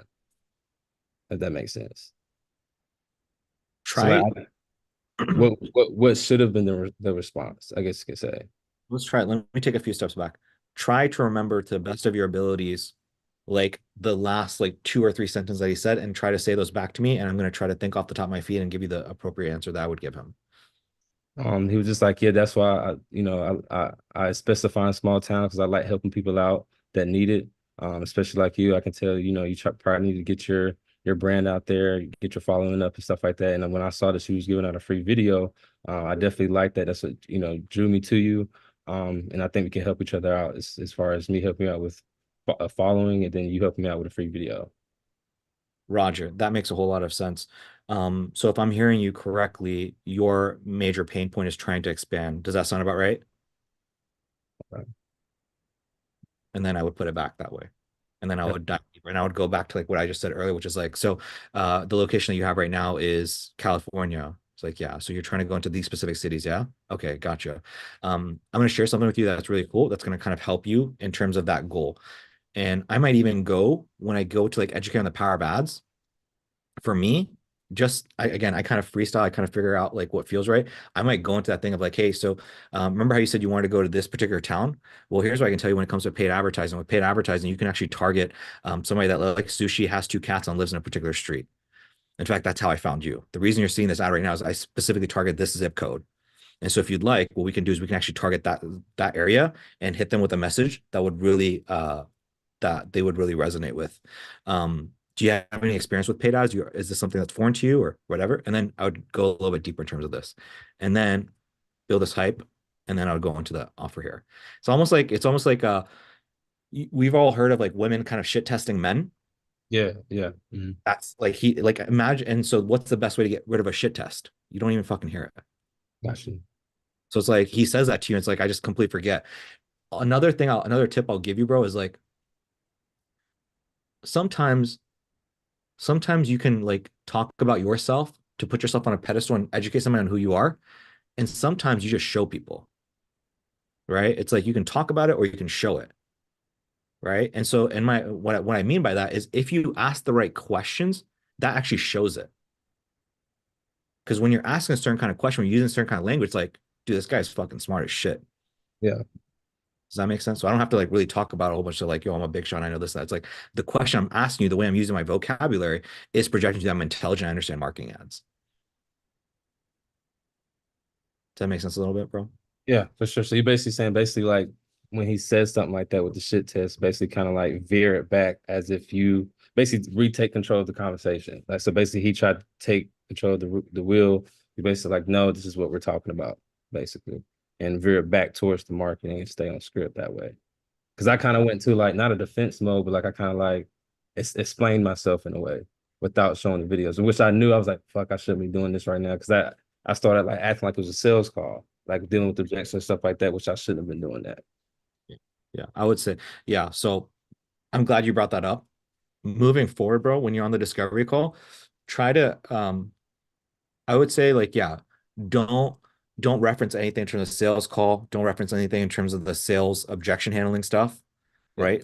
Imagine you don't even know that stuff. Imagine you don't even know that stuff because the moment you start doing that, like I felt like, yeah, you're right. You start playing defense, you're trying to justify yourself, and it's way too early in the conversation to try to do any of that stuff. Um, I'll be honest with you, bro. Like, I'm gonna like give yourself respect and give yourself props, bro, because like he almost sounds like he just kind of sounds like a shitty lead, honestly. You know what I mean? Sometimes you can't bring people like that back. If somebody comes into this thing with that kind of energy of like, oh, this is a free thing, and I'm about to like try to finesse this guy, like maybe you could say all the right things, bro, but you can't even maybe bring him back. I should. You know what I mean? So maybe that's it. So like don't be hard on yourself. It could be that situation. I don't know if this is gonna help at all, but like what I teach the guys in my program is like when you're on a discovery call, I kind of like to treat it as I'm a receptionist at a doctor's office. Okay. And I'm just getting the information necessary in order to speak to the doctor. Right. So it's kind of like, who are you? Like, what's going on? What's the problem? What time can you see the doctor? Right. And it's just kind of like from what you're saying, it kind of reminds me of like someone calling a doctor's office being like, well, is your doctor's credible to solve my sore throat? It's like the best way to sell yourself isn't by selling yourself, it's just to solve a problem, if that makes sense. Yeah, for sure. That's a solid, that's solid, man. It's like that 100%. I would agree with that energy. It's like the discovery call. So you're a receptionist. You're just trying to get data. It's like, hey, can I even help you, dude? And if I think I can help you, I'm gonna butter you up a little bit down here. Got you. Okay. So what would you say for like, because I feel like obviously you say it'd be hard to duplicate her, but based off her income and what we kind of got into the middle of the sales, not sales call, but discovery call, when she said she is as far as like past ad experience. But like I said, she was like real aggressive at the beginning. I kind of had to like, again, I kind of got into not defense mode, but like what do you respond when you say like, I want to know more about you? Like, do you like answer that, or do you kind of like brush it off like you did with the protein meal replacement guy? So I think the best thing we can do is kind of similar to what we did with that guy, where you can tell me like which question were you on? You were on question one, or were you above here where that happened with her? So she answered question one, and then I was trying to lead into question two, and that's when she kind of like went into asking that, like during my transition from one to two. So let's imagine I'm you. So Trevante, what made you apply for our free video commercial? The answer was basically generally like I need more content out and stuff like that. And branding and stuff like that. So the answer that she kind of wanted to hear. But mind you, during this time she was kind of very like short with her answer, I guess you can say. I can tell she was pretty skeptical. Go ahead. Answer just the way she answered. And I'm gonna try to role play with you. She was just like, I just need content and branding. Gotcha. So you need content for better branding. Is that what you're saying? Yeah. Gotcha. So you stumbled across us and you were thinking right away, if I just get some content, it'll help me in terms of my branding now. Like, can I ask you like why? Like what, like are you trying to shift your branding? Is like has your audience changed in terms of your branding, or is it just like, hey, like we actually need content in the first place for your business? Like where are you in terms of content? Just need some more awareness to get more students in. Okay, got it. So essentially what you're telling me is like you want content so you can post on social media, and from that, you're hoping that some people will see that and then turn into customers. Yeah. Yeah. Okay, perfect. I'm so glad. I'm going to share something with you here in a little bit. Just give me like 2 minutes. I want to ask you a few additional questions just to make sure that this actually makes sense. But I'm going to share a strategy with you that we use for people that are in your shoes, where they try to use content to actually generate leads and sales. But I promise you, I'll go over that here in a second. Just really quick, do you know what your average LTV is for your customers? When I say LTV, what I mean by that is, are they coming to you once a month? Are they coming to you twice a month? And on average, how much are they paying? Are they paying, for example, $60 on average? The average customer, are they worth about $60 a year to you? Um, well, I actually have questions for you. Like, what's some of your background? Who are you? She basically just like, and honestly, she kind of cut me off. Honestly, she didn't even let me finish like my next question. Bro, she would not say that to me, bro. After you use that line, they would not she would not say that shit to me, bro. I promise you. The only thing I can think of is just like, yeah, absolutely. I can tell you more about us and what we do, but just to make sure we could even help you, I just have these additional questions. That's what something I would say. And then at the end, if they really have questions, you didn't prove that you can solve a problem through the discovery call, have a fucking Q&A. Like, what do you want to know? Like, let her answer the questions. Don't try to sell yourself. Don't be like, well, my name is Trevante and I've owned this business for so long. Like, get through the entire script, then be like, do you have, like, literally at the end of the call, just be like, okay, do you have any additional questions? Then if she still has them there, like, answer them there, just push her through the shit. And if she's someone that's not going to give you the time of day to get through the questions, like, bro, she's just being a fucking bitch. Like, I'm being straight up, bro. That's Like, what she was. She ended up blocking me. yeah, she's a bitch. There you She, go. she agreed. She agreed to a sales call, then blocked me. Are you Yeah. serious? Yeah, and then it was weird. She was it was like it was super weird. Like she told me, I kind of like explained myself, and it's funny. I laughed when Mason said that. He was like, "Hey, I'm Trevante," because that's literally what I said. Like background, I work for this person, because she's local. So like I try to like name people that I work that I know that she'd be aware of.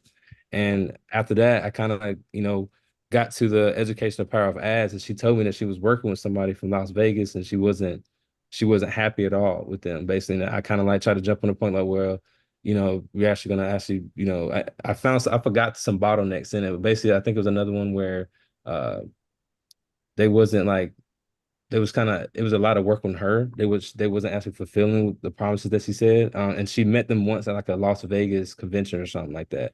And I tried to jump on the point of like, hey, I'm local. We're gonna, take care of everything, this, that, and the third, because you got to focus on being a business owner, stuff like that. And that's when I kind of like led into like booking the sales call after that. But then she was just kind of like, oh, well, I got to get back to you. I got to get back to you. Then I was like, well, I'll give you a call later. So we can make sure we get this set up, because she said she had to wait to see her schedule until she saw her schedule at the shop or something like that.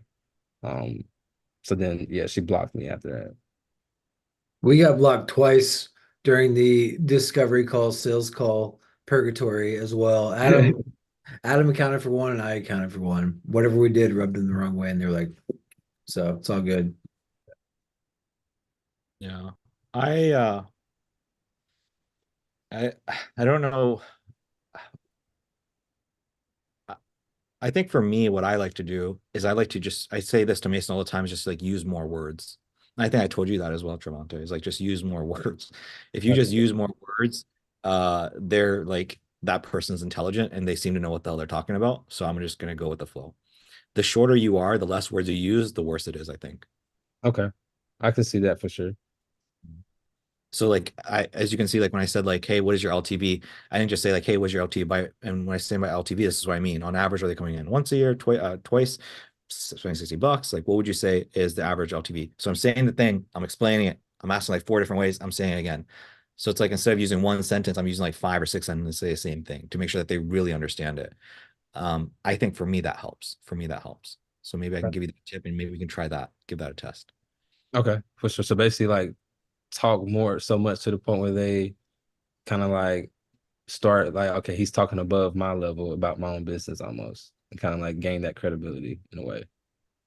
I'm not necessarily saying talking above or below, but it's just like this guy clearly knows what the hell he's talking. Yeah, gotcha. Mhm.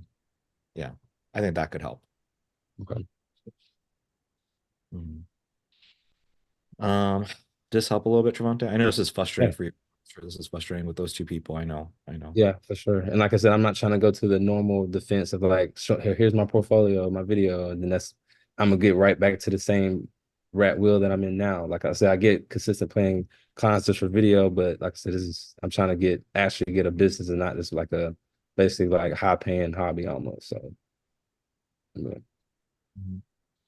Mhm. Yeah, bro, and try to please I know I'm gonna sound like a broken record, but please record so I can if I could review them, I can give you way more sauce, bro, and give you way more Yeah, sauce. You gotcha. need Definitely.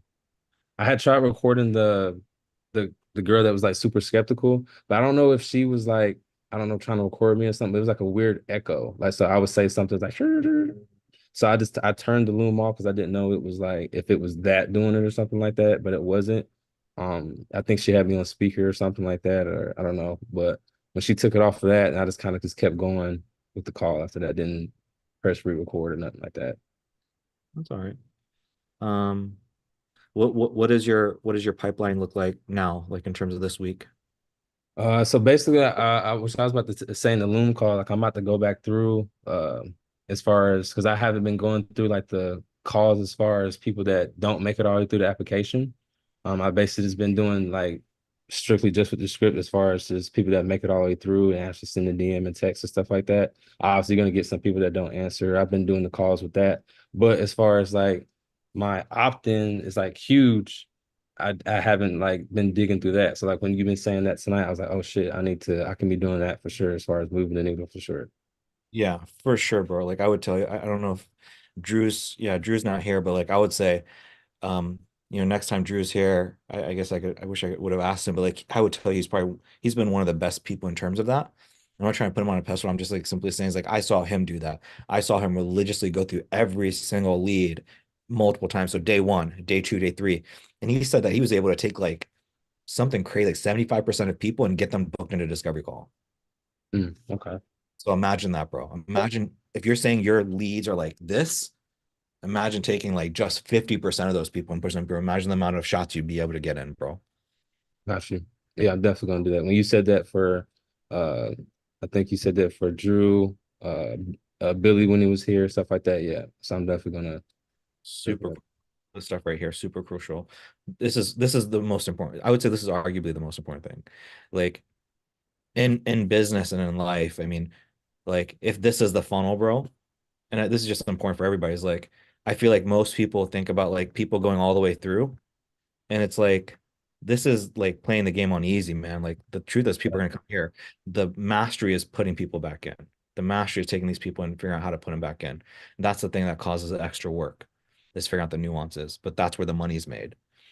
You know what I mean?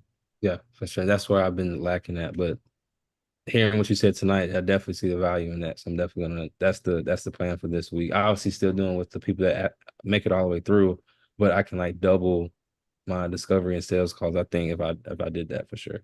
More than double for sure. More than double. So yeah, let's do that, bro. And I wanna keep a pulse. I mean, how many weeks are we on this? This is week 2 of ads or 3? No, I've had a full month with ads. Okay. Yeah, So full week.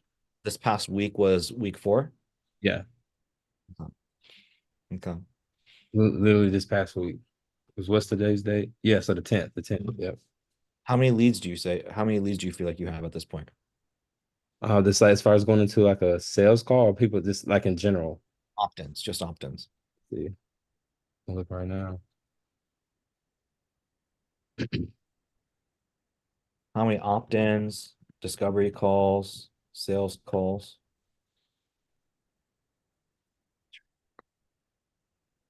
One second.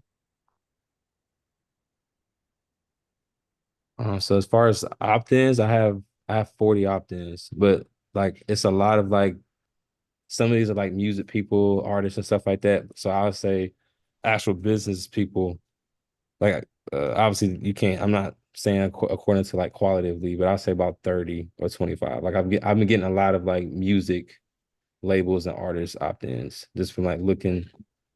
They don't make it all the way through, but just like looking at their name and stuff like. And some people DM me like they stopped the application and DM me like straight up, and I can like tell the names and stuff like that. It's the same.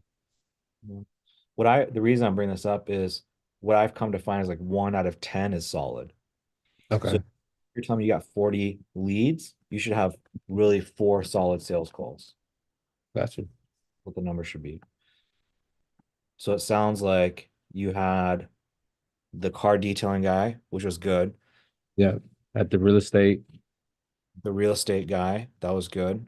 Yeah. And then so the boxing academy, I've called, they haven't gotten back to me with their DM me. Like they're just really like spotty with their response. And the person, I don't even have Coach Cliff's contact. I'm assuming that it's his wife because she said that she was co-owner and her husband was like official owner or whatever. So, and I'm assuming that's Coach Cliff because that DM me separately, but they just haven't gotten back to me. So I was gonna maybe give another call this so we can see about that. And like I told you in my message in our chat, that I'm gonna call the car detailing lead back and try to see about if we can figure out a price that works for sure.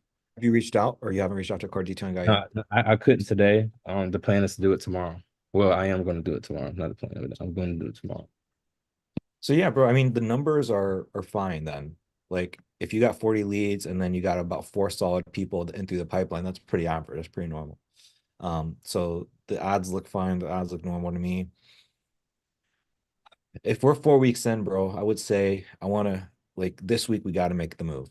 This week Okay. it's got to be. And then depending on what happens this week, I'm gonna call a certain play for you then. Okay. I feel like at this point, like we got to transition to the next stage for you. You know what I Yeah. mean? As far as fulfillment, yeah. So we practiced.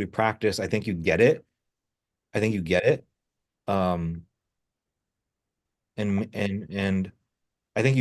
you practice enough to understand fundamentally like how the game works, how to play the game. I wish I would have liked to see this though. Yeah. Because like I think you've practiced, that's following up with people, discovery calls. You got 1 sales call underneath your belt. So I would say this week, bro, let's do this. I want to see you practice this muscle right here of like going through the pain of like calling and double dialing. Like you go through all the leads today, and then day 2 you go through all the leads. Day 3, like force yourself to practice that, get familiar with those muscles, build those muscles up, and then at the end of this week, we either got to close or I'm going to call another play for you, and we're going to pivot to niching down. But I think we need to get there by the end of this week. Okay, for sure. We definitely do that. Questions, comments, concerns? No, I feel good that I got that feedback, and like I said, I haven't been implementing as far as the getting those leads, nurturing them back in. So that's the play that I'm definitely doing this week, like we said. So, what else you got for us, bro? that was it. That was the 2 biggest things that I had with my some of my discovery calls last week. So, okay, cool.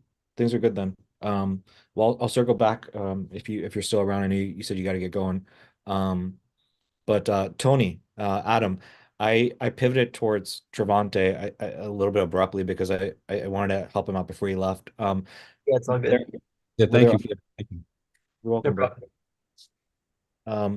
Were there other questions that you guys had? Other questions, comments, concerns, Tony, Adam?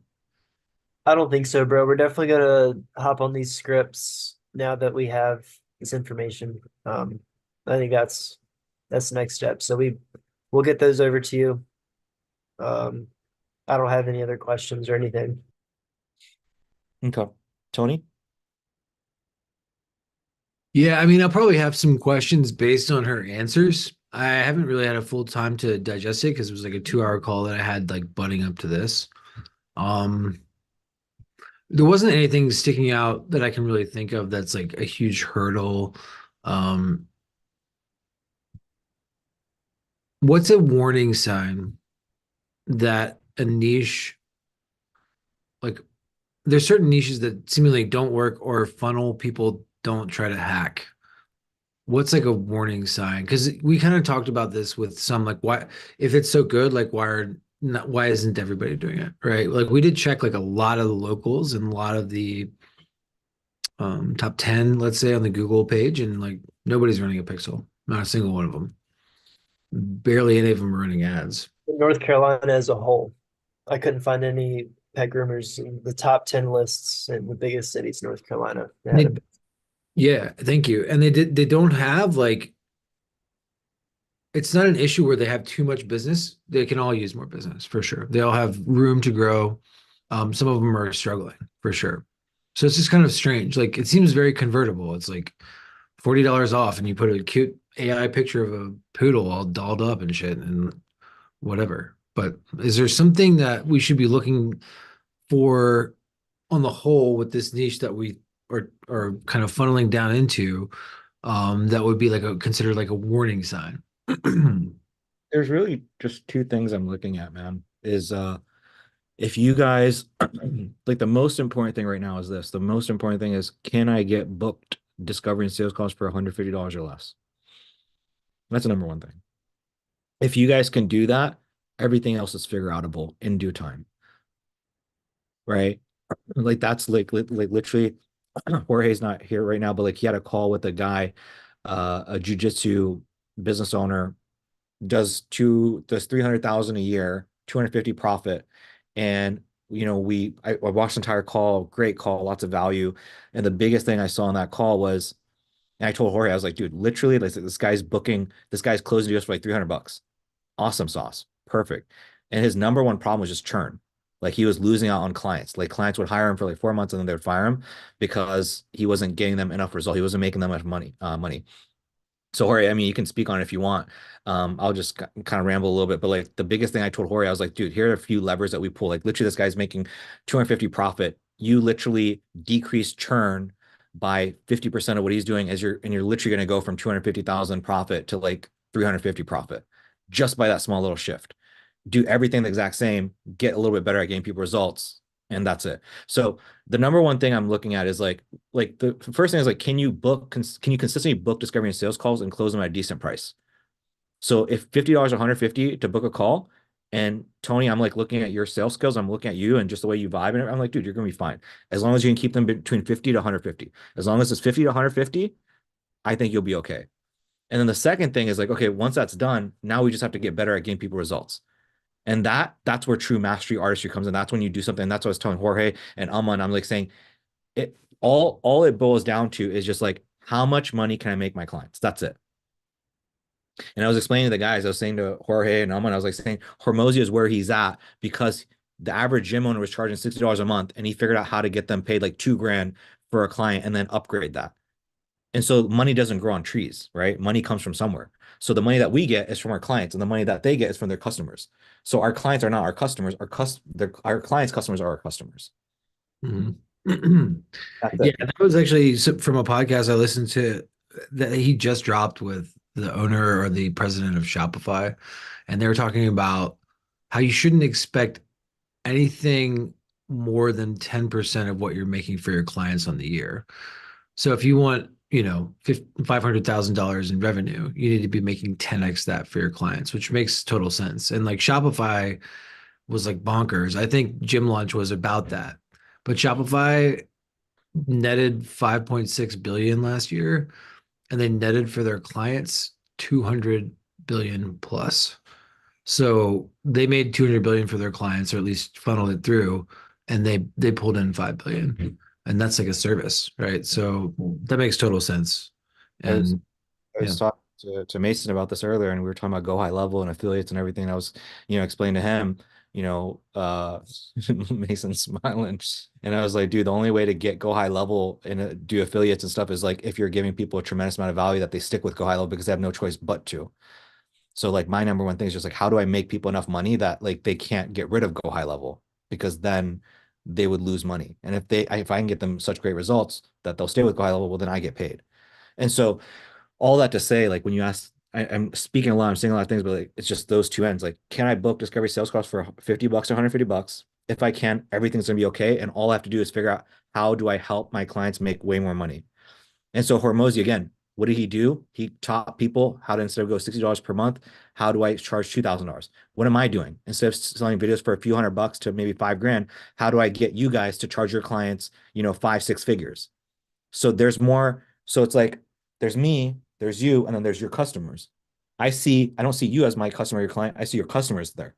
And so my goal is like, how do I help you get them amazing results? Because then if I can help you get them amazing results, you're going to continue to work with me.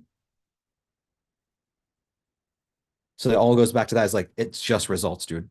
So and that's what's got me excited about you guys. I'm like, dude, fucking people love puppies, bro. Like, I love watching cat videos. Like, you know what I mean? Like, if you can help them do that, and you guys figure out some new, unique, innovative way, like, dude, you guys should be fine.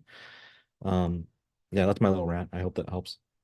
Totally. No, I just kind of needed to hear that I don't need to put the cart before the horse necessarily and worry about the offer for them, and just kind of worry about the offer to get them first, and then worry about the offer to get them their clients, more or less. Yeah. Jorge, is there something you want to, I kind of like stole the mic there, bro, but is there anything that you want to share kind of when you hear all this? Sorry, 1 second. About the what was it again? I was in and out of the conversation. So Tony's main thing was just like, he was talking about like, are there any red flags in terms of like looking at a niche? I was just kind of like telling him about your experience speaking with Jay, and just some takeaways that I had when I was telling you. I was like, dude, here's what Jay's doing, and here's what I would do different. So I guess, like, is there anything that you want to chime in terms of like what you learned from Jay? Maybe you could pass that off to Tony and Adam. Yeah, I mean, first off, I don't think about it like, oh, is this a bad niche or is it not a bad niche, right? It's more like, is there potential in it? Can you actually fulfill on it? Like Kushik was saying about how can you make your clients money?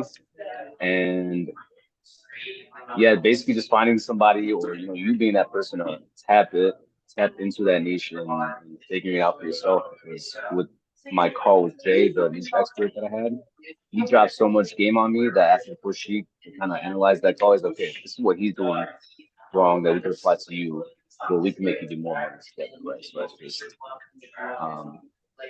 my mindset shifted from that to thinking, damn, like the jiu-jitsu niche sucks, or there's too many people in it involved, to like, okay, hey, now I know what I need to work on. Hopefully that helps. Yeah.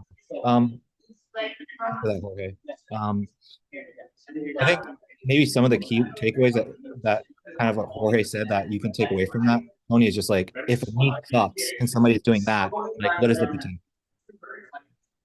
I mean, like jiu-jitsu business owners, Jorge, it's a little bit loud in the background, bro. Oh, sorry. Yeah. There we go. Thank you. But Jorge was like, again, we jiu-jitsu business owners don't make a lot of money, and he was able to, that guy did 250 last year profit. And so it's just like, if we just get the results a little bit better. And all this guy was doing, by the way, is he's just running ads that say literally, get your free class today. That's it. That's literally that. It's literally free. It's a photo. It's like, get a free class. And he's running that for all his jiu-jitsu business owner clients. And so I'm thinking, like, in my head, I'm like, okay, how do we innovate that? Maybe at the ad level, we say something along the lines of, hey, get a free class to defend yourself from like knife fights or some shit. Maybe we have a small little innovation. And then when people come in, he goes in, he does a training, shows them, defense, whatever. And then he sells them, instead of like selling them on I think Jorge said like average person pays like $150 a month, Jorge. So instead of $150 a month, what if the jiu-jitsu business owner says, hey, I'm going to sell you a package for $2,000. I'm going to show you how to save your life so that you never have to deal with this kind of shit ever again. And then they learn that defense technique. And then, 3 months later, he shows them another technique for guns, for example. How do we innovate and make the customers more valuable? Because the free class fucking works, but maybe we make it more valuable by talking about life and death. You hire a dude on Craigslist to jump him before the class. Was the free class a study that Jorge had on another funnel that was working somewhere else, and then you swapped it? Is that what the reference was? One more time, Tony. Was that free class funnel one that he hacked, or was that I didn't understand where that came from that you're altering. So there's Jorge, And then there's Jay. Jay is the guy that's like, he's got a successful business helping jujitsu business owners. What Jay does is Jay runs ads for his jujitsu business owners, and literally the ad he runs is just like, get a free class. So what I'm saying is, you, Jorge, for these jujitsu business owners, instead of just running a free class, we do as a free class, but then we sell something for $2,000 as opposed to $200 a month or $1,500 a month, $150 a month. That's a little shift and innovative. That's a little innovative shift I'm saying. Cool. So, yeah. I hope that makes sense. Hope that helps a little bit. But again, like you said, Tony, like putting the cart before the horse, right? It's like, let's just make sure we get these book sales calls first, and we'll kind of figure out from the rest. As long as if you can book the sales calls and close those deals, everything else is easy, I promise. In due time. Not easy right away, in time, because you have time.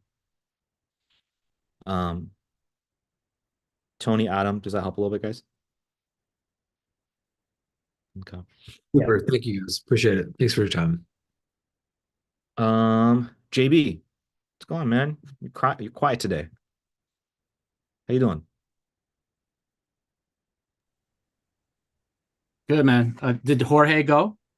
Jorge is, I helped Jorge when he first hopped in, so we're good. Okay. So yeah, I just want to have you take a look at the KPIs, see if there's any cloggage or issues because I don't think she's booked. Should I share? Yeah. Yeah, hold on.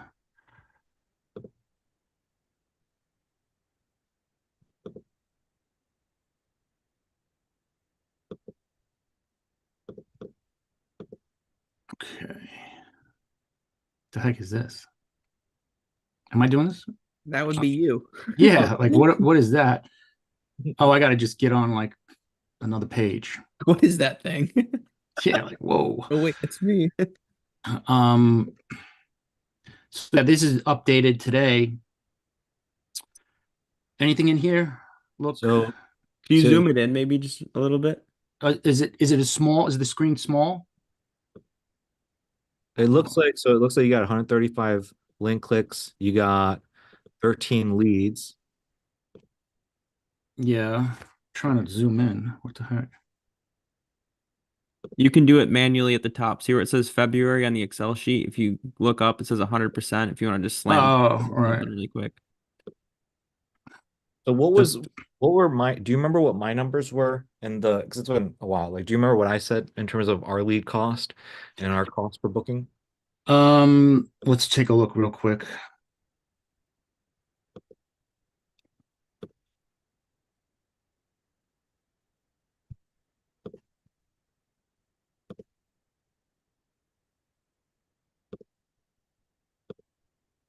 So you had 25 cost per lead. Okay.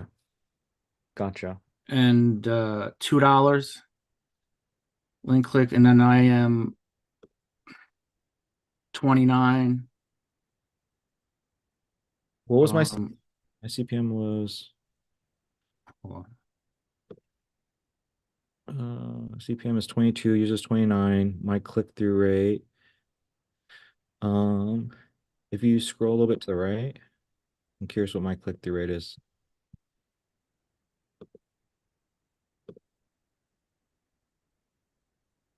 I'm trying.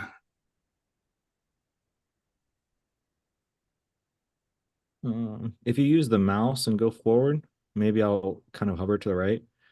Yeah.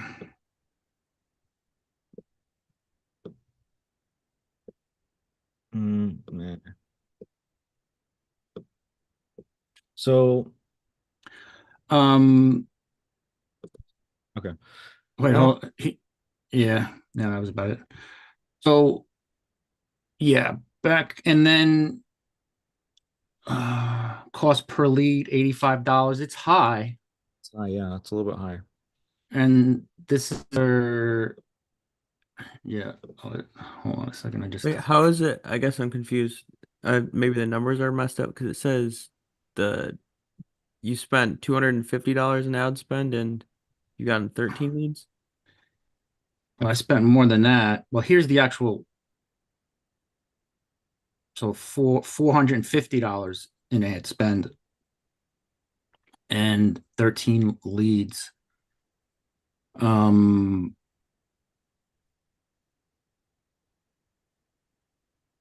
Does any of that look like not good? 400 divided by 13. So 450 divided by 13 is $34. $34. So why is it 85? That's what I was confused about. So Cost per Cost per leads? lead is 85. That wouldn't make any sense. Yeah, ad spend is 450. Yeah, I have to update that. 451.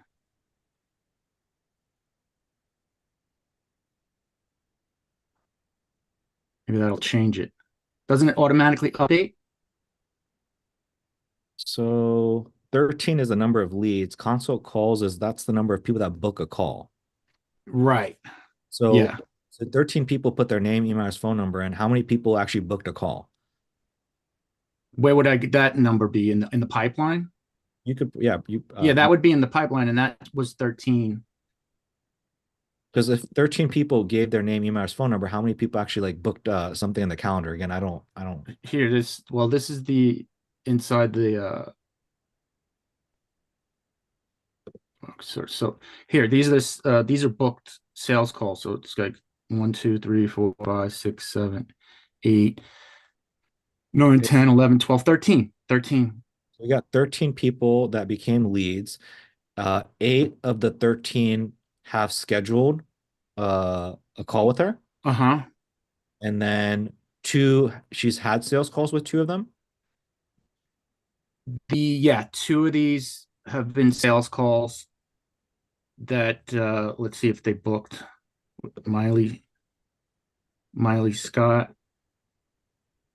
Yeah, I mean, here's what I'll say is like, I mean, we can get to nitty gritty, but like just what you're showing right now, man, is like 450 divided by 13 is $34. It's not like if your book call, if your leads was like $80, which is what it looked like on Excel, I would have been like, what the fuck? So how did I get to 85 per cost per lead? How did that get there? You need to edit your functions. So your because you like tweaked up that page, you need to edit your function. So if you double click on 85, for example, click on double click on 85, double click on it again, try to click on it again. Yeah, it doesn't something is going on in terms of, so you may have deleted the function. So you need to set that up, and I can if you want to message me, I'll forget. If you message me, JB, I'll remember to send you a Loom video and I'll show you how to set this stuff up. So it's like $35. We'll just put. I mean, you shouldn't do that though. Like, I mean, right. It should do it. It should do it. So we'll set it up to where it populates automatically. So if we're looking at that as numbers, bro, like everything's healthy. Like nothing. Oh, it is healthy. Everything's fine, bro. So then what? So I guess quality of lead or No, bro. Like everything's fine. Like she just needs to close. So she scheduled. So wait. Okay. So 12 people opted in. How many of them scheduled a call? 5 or was 13 people have scheduled a sales call. Holy shit, dude! Those are really fucking good numbers. They are got 13 leads. Dude, wait. I want to make sure we're on the same page here.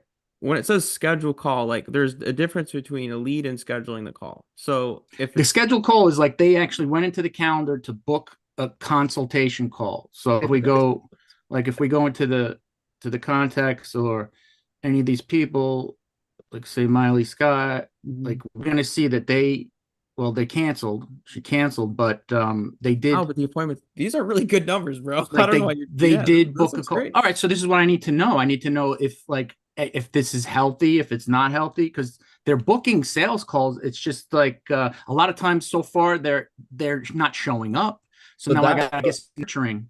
Exactly. So in terms of the ads, bro, the ads are doing their job. You're getting like $30 leads. You're getting people to book a call for like $50. You know what I mean? Like if you get $50 per booking call, like I always tell people, I was like, imagine spending $50 to $150 on a call.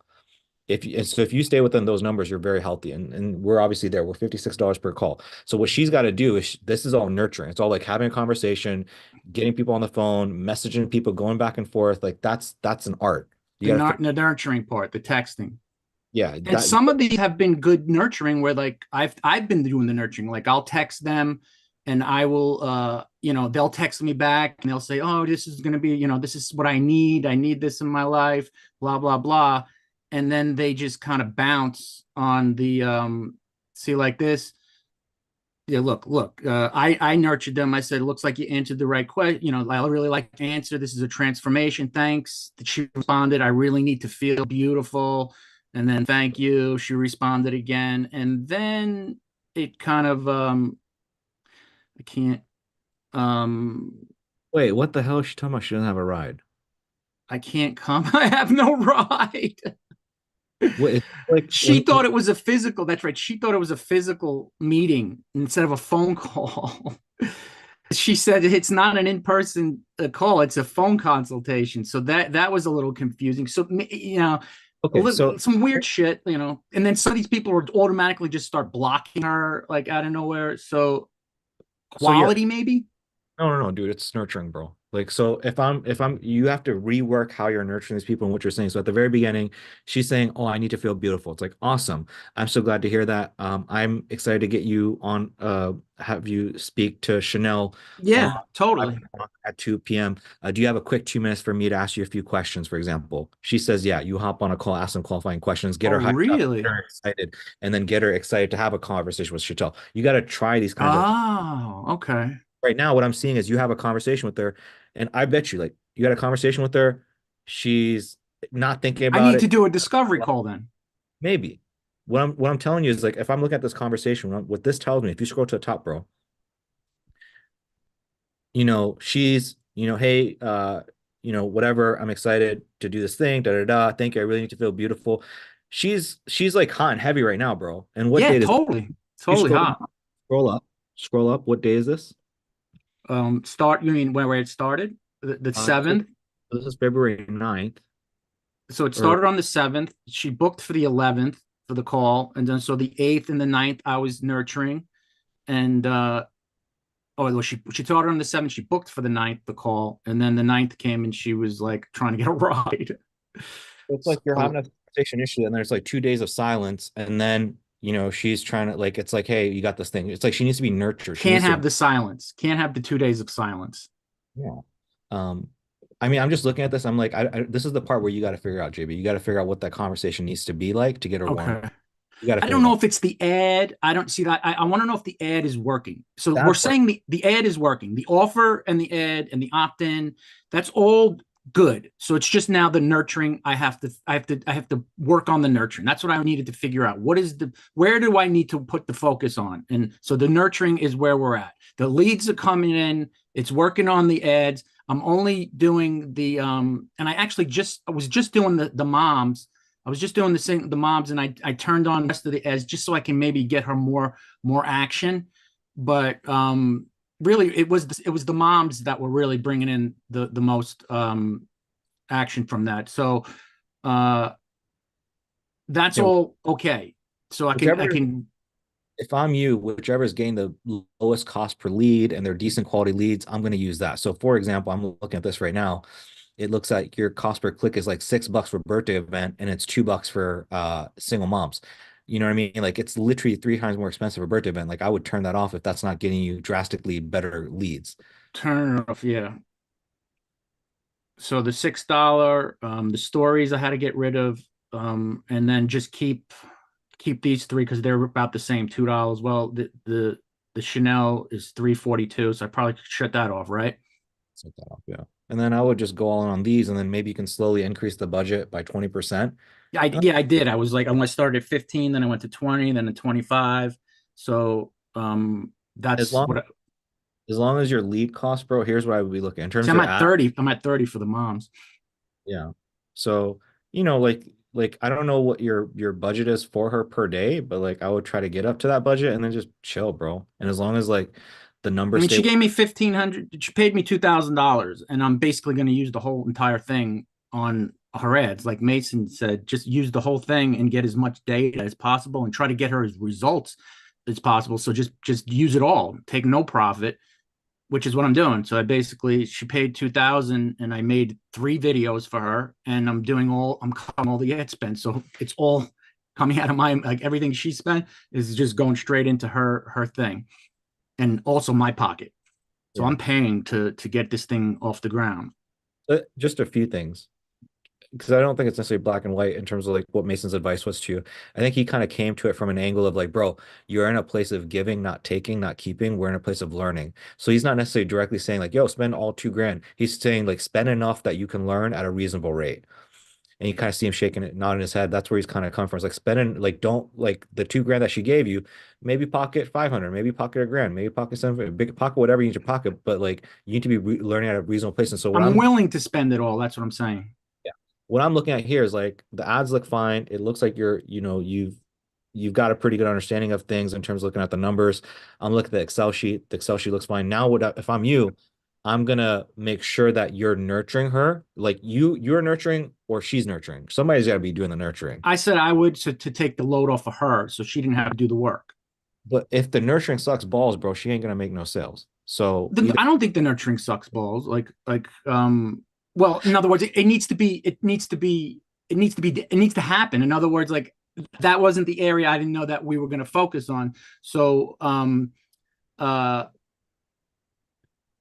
far as the nurturing, it's something that I realize that I have to start putting attention into. Yeah, what I would tell you is like the ads are doing their job. If I'm you, I'm just going to make sure my lead cost is around $35. My booking call is around $50-$60. As long as things don't go out of whack, then things are fine. I promise you, bro, your ads are fine. Your ads are looking healthy. And if they don't respond to the nurturing text messages, you just keep following up the next day, the next day, the next day. Here's the thing is like you're in a place where you have to figure out what the best nurturing sequence is. It's like if I were to say like if I were to message you, JB, and I was like, yo, you ready to buy, bro? And I hit you tomorrow, you ready to buy, bro? You ready to buy? If that was my message, like you wouldn't respond to that if I said it 1,000 times. Right. And that's not what I'm asking, So this is the part, this is the hard part, bro. Like this is the tricky part, is like figuring out what needs to be said to get them to bite and keep them warmed up to show up to the sales call hot and heavy. And so either you got to figure this out and spend more time and energy, or again, I know you promised her this thing, but it's like maybe she's good at this and maybe we get her involved and get her to nurture people. Okay. Like if they're not nurtured, but they're not going to show up to the sale, I promise you. If they're not nurtured, if they're not warmed up, if they're not hot and heavy, like they're not going to show up to a sales call prepared for her. And then that's all going to come back on you. She's going to say the leads suck, the quality sucks, the funnel sucks. When it's the reality is the funnel, everything's fine. The nurture process has to be dialed in. So that has to be completely figured out, and maybe even send them like an audio or a Loom video like you did. I don't know. I Okay. don't know. The test stuff. Test, yeah. You gotta test. All right. So that's what I'll work on. But so now the other thing is I guess I'll stop sharing here.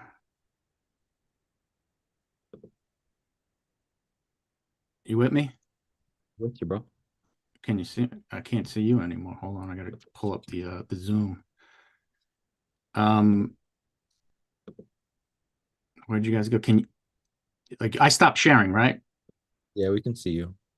I can't see you. Where the hell did you guys go? Hold on, I gotta pull you guys up.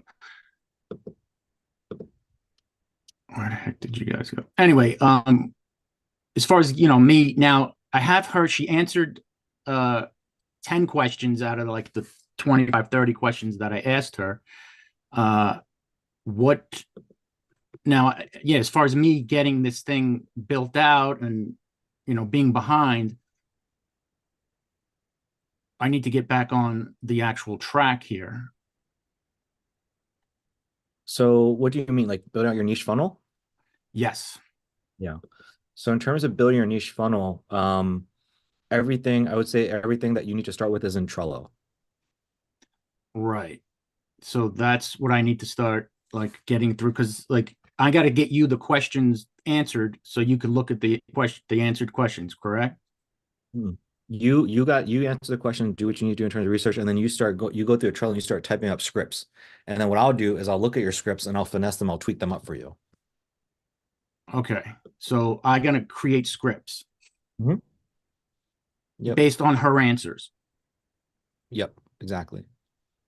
scripts for funnel for ads, scripts Yeah. for ads. Like, hey, she said her biggest pain point was XYZ, and I now I say, hey, is XYZ really holding you up? And then I come up with scripts for that.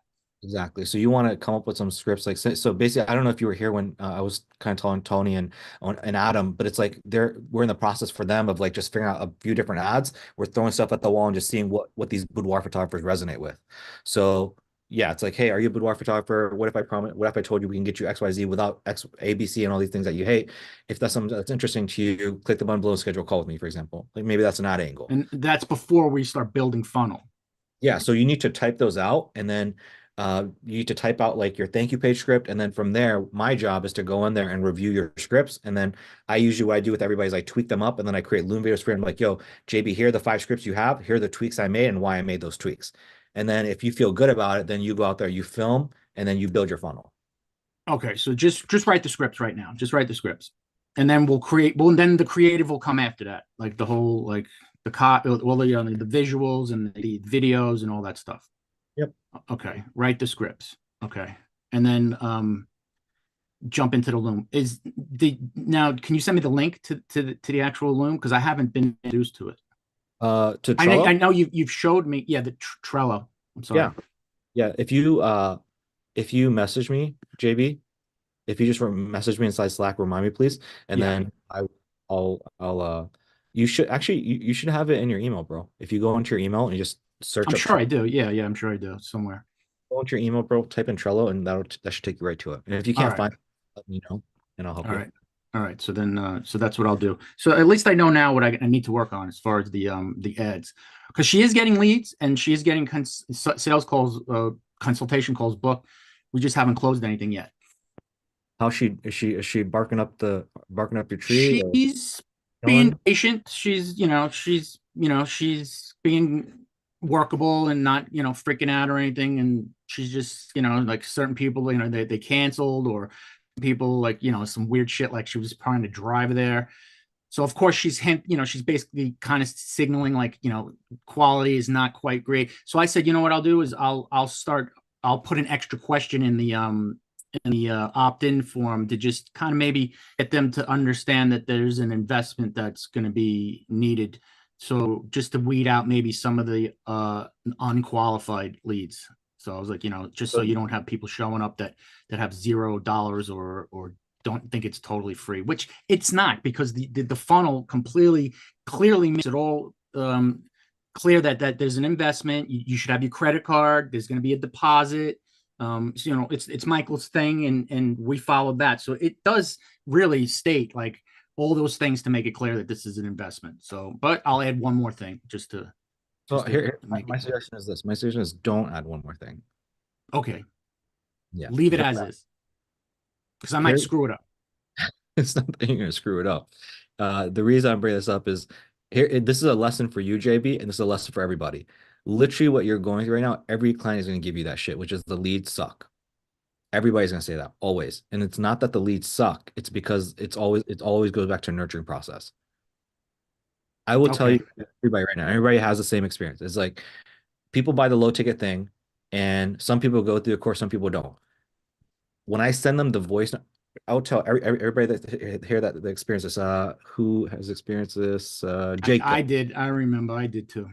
So I would say you sending the video, the audio and the Loom was the big catch for us. Exactly. And so some people will purchase the low ticket thing. They'll start the course material. Some people won't. The moment I send the Loom video, the moment I send the voice note, everybody's like, oh shit, it's not a bot, it's actual person. I give value. And then I send the Loom video. Like clockwork, people start the fucking course. And then if they start the course, then by the time I hop on a call with them, a sales call with them, everybody's already bought in. It's like, yo, I watched this shit. I got a bunch of value. Here's the thing. What if I didn't fucking send that voice note? What if I didn't send the Loom video? Would anybody go through the course? And they wouldn't. If they wouldn't go through the course, would I be able to have a good sales call? No, I would not.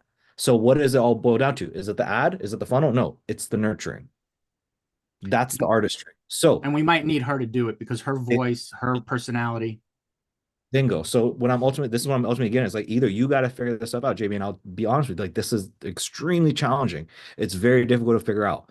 Or you put it on her because she's already done some nurturing, bro. She's already done some with the previous funnel. So you need to do it, which again, I'll be honest with you, I don't think it makes a whole lot of sense just based off of this conversation where I'm at right now. I think you're gonna lose her. I'll be honest, I'm not trying to put the fear of God into you. Just what I'm seeing right now, the track record and the pace that you're going at, Absolutely, I agree.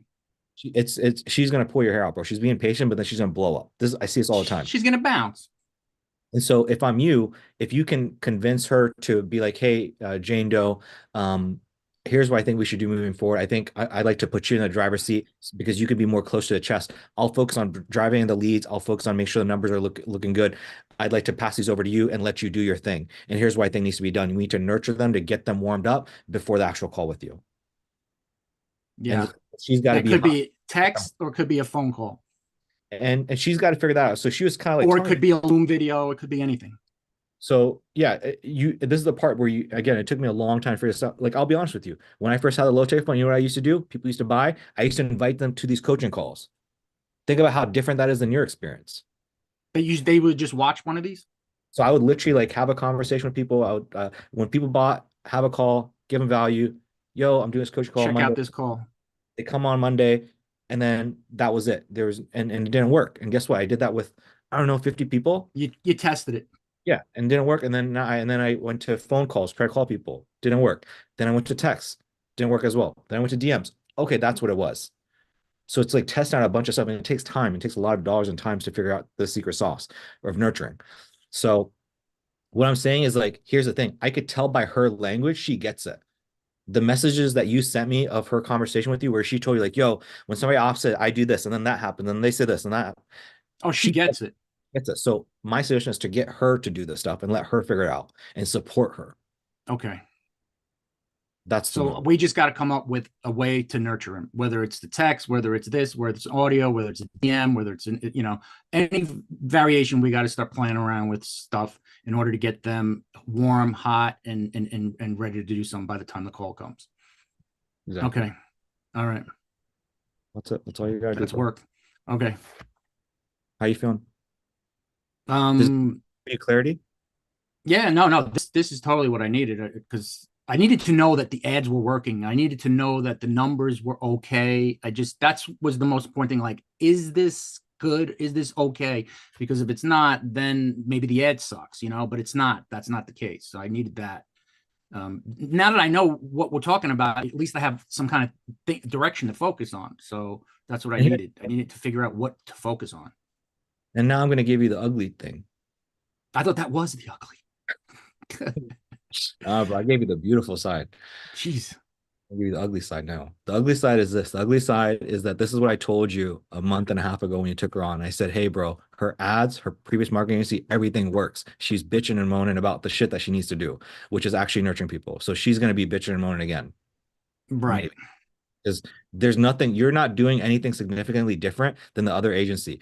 You both ran ads, you both got her leads, you both got her discovery calls or sales calls. The part that she didn't like or she dislikes is the cost of ads going up and to the right, and the fact that she has to nurture people. Nothing changes, and now we've come full circle and we're at that exact place. She has to nurture people, and the cost of ads are going to go up and to the right. So she's literally exactly where she was 6 months ago with the other agency. And she realized she made a mistake by leaving that agency because she was doing well. And so maybe she'll be like, I'm not going to leave this agency because I don't want to make the same mistake twice.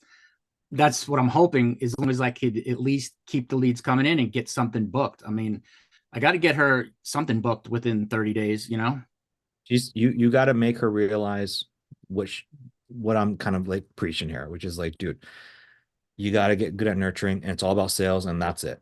And and once she gets good at that, it's like, now we got to focus on figuring out how to increase LTV. So selling stuff on the back end.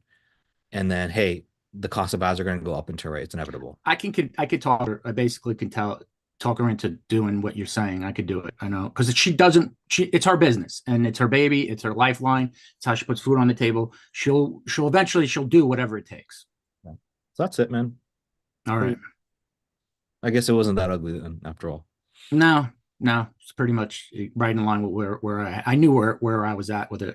So, otherwise, yeah, that's it. Cool. Anything else you got for us, JB? No, I mean, we're coming down to like the last week here, and I know Mason said that we could probably squeeze an extra week because I lost the week trying to set up the initial the lead connect and the the domain. I lost, remember all that time I lost like a week. So maybe we can extend a week and then figure out as far as working with me until I hit at least the 1 to 3x. Just, you know, staying with me until I hit that number, get a 1 to 3x return here. Yeah, so I'll see you in Loom video. Those are the kinds of things that we speak about privately. So I'll send Yeah, you, that's what I said. I said that was a private thing anyway. All So- right, so I'm good. send those out about 7 days once somebody wraps up. And I do remember we did promise you an extra week. So I'll send that to you. I can go and send that to you sometime this week just to send it to you and you can sleep on it for like 2 weeks. But I'll Sounds send good. All right. that, man. Regarding Yeah. this. Otherwise, yeah, I'll start getting into the Trello. That's what I really need to start getting into, the Trello. But her answers were really good. Like the answers she did give me, she answered 10 questions and they were really thorough. Yeah. So she just got to finish answering the rest of them, and they were valuable. There's a lot of good information in there. Should I send those over to you? Or should I wait? Or I put those in the Trello? You use that in order to create the scripts. Oh, so I don't even send them to you. I don't even send those answers to you. All right. So just use them to make the script. All right. I'll hop in there and look around. If you want to put it in Slack, like I'm not going to be mad at you for putting it in Slack, but you want to take those take that data and you want to craft the script yourself, and then Okay. to finesse the scripts. Okay. All right. I'll do that then. Anything else? That's it, man. Guys, anybody else have questions? Oh, and Mason, could you just send me the thing that you were talking about, how you move the leads into a separate pipeline when you follow up with them? You take them off the page and put a new pipeline? Just show me how a quick look on how you do that. I want to do the same. Sure. Thank you. Mason, is there anything you want to share with the guys? I hogged the mic the entire time today, bro. I feel like you got like 3 sentences out. The best 3 sentences you're gonna get. Snap. No, seriously, anything, anybody want to go over anything? I Yeah, got one more actually- thing. I'll let you go first. No worries. No, you go ahead. I got time here, so whatever you need to get done, I'll be the last person. I was gonna ask if you guys could take a quick look at my ads, and I don't want to hold everyone up. So if you could do that after, it'd be great. Yeah, we can have a look. Sweet. If you want to like pop them up, we can have a look at them right now. Okay, yeah, sounds good. All right. That's the right one. All right. Nope, wrong one. Hold on. I have a couple screens open. Okay, here we are. All right, so I just copied these, I duplicated them. These were the ads that were doing super well previously. Right here, just the plain ones right here. Let's go in and have a peek. So in terms of the targeting, how do these look? So it looks like it's pretty much what it was before. Yeah, yeah. And that's all that really matters is like, I know that not all the interests are there, but as long as you get as closest to the ones that were inside the program. Yeah. And it looks like you guys are targeting specific areas. Yeah, so I didn't want to target down here in the bottom of New York. And also this is kind of just like not all empty space, but it seems like this is kind of just a hotspot for people I'd like to work with. Do you think that's broad enough and also specific enough at the same time? So I'll be honest, like this might make your cost per lead go up.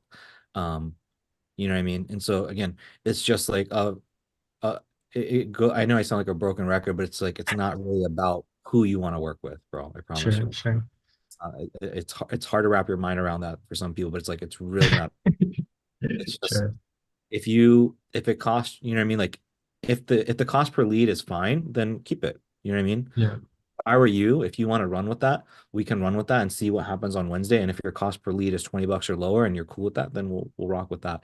If your cost per lead is like $100, then maybe we can have a conversation and say, hey, Ethan, are you sure you want to keep these ad sets on in this location? Sure. Yeah, it was because here's a specific one. So you can see there was a lot of interest that we had set up. chiropractor coach. And like I said, it was $10 per lead. So even with a more broad audience, I think it should hopefully be a little bit cheaper anyways. I mean, But yeah, if it's $10 from this ad set, I'll be honest, like that's not terrible. Like that's not yeah, bad. yeah, it is what it is. I don't mind because it would be like just to close someone close in the area. I think that would just be cool anyways. I pay 20, $50 more just to get them in the area. So this is this the one that you shut off that you're considering shutting off, or? I shut those two off, and then I just duplicated it and just restarted it. Do you think that's wise? I mean, what are your thoughts? So go the feed, click on that ad set one more time and go into the targeting for me, please. That's fine, yeah. And then go into targeting.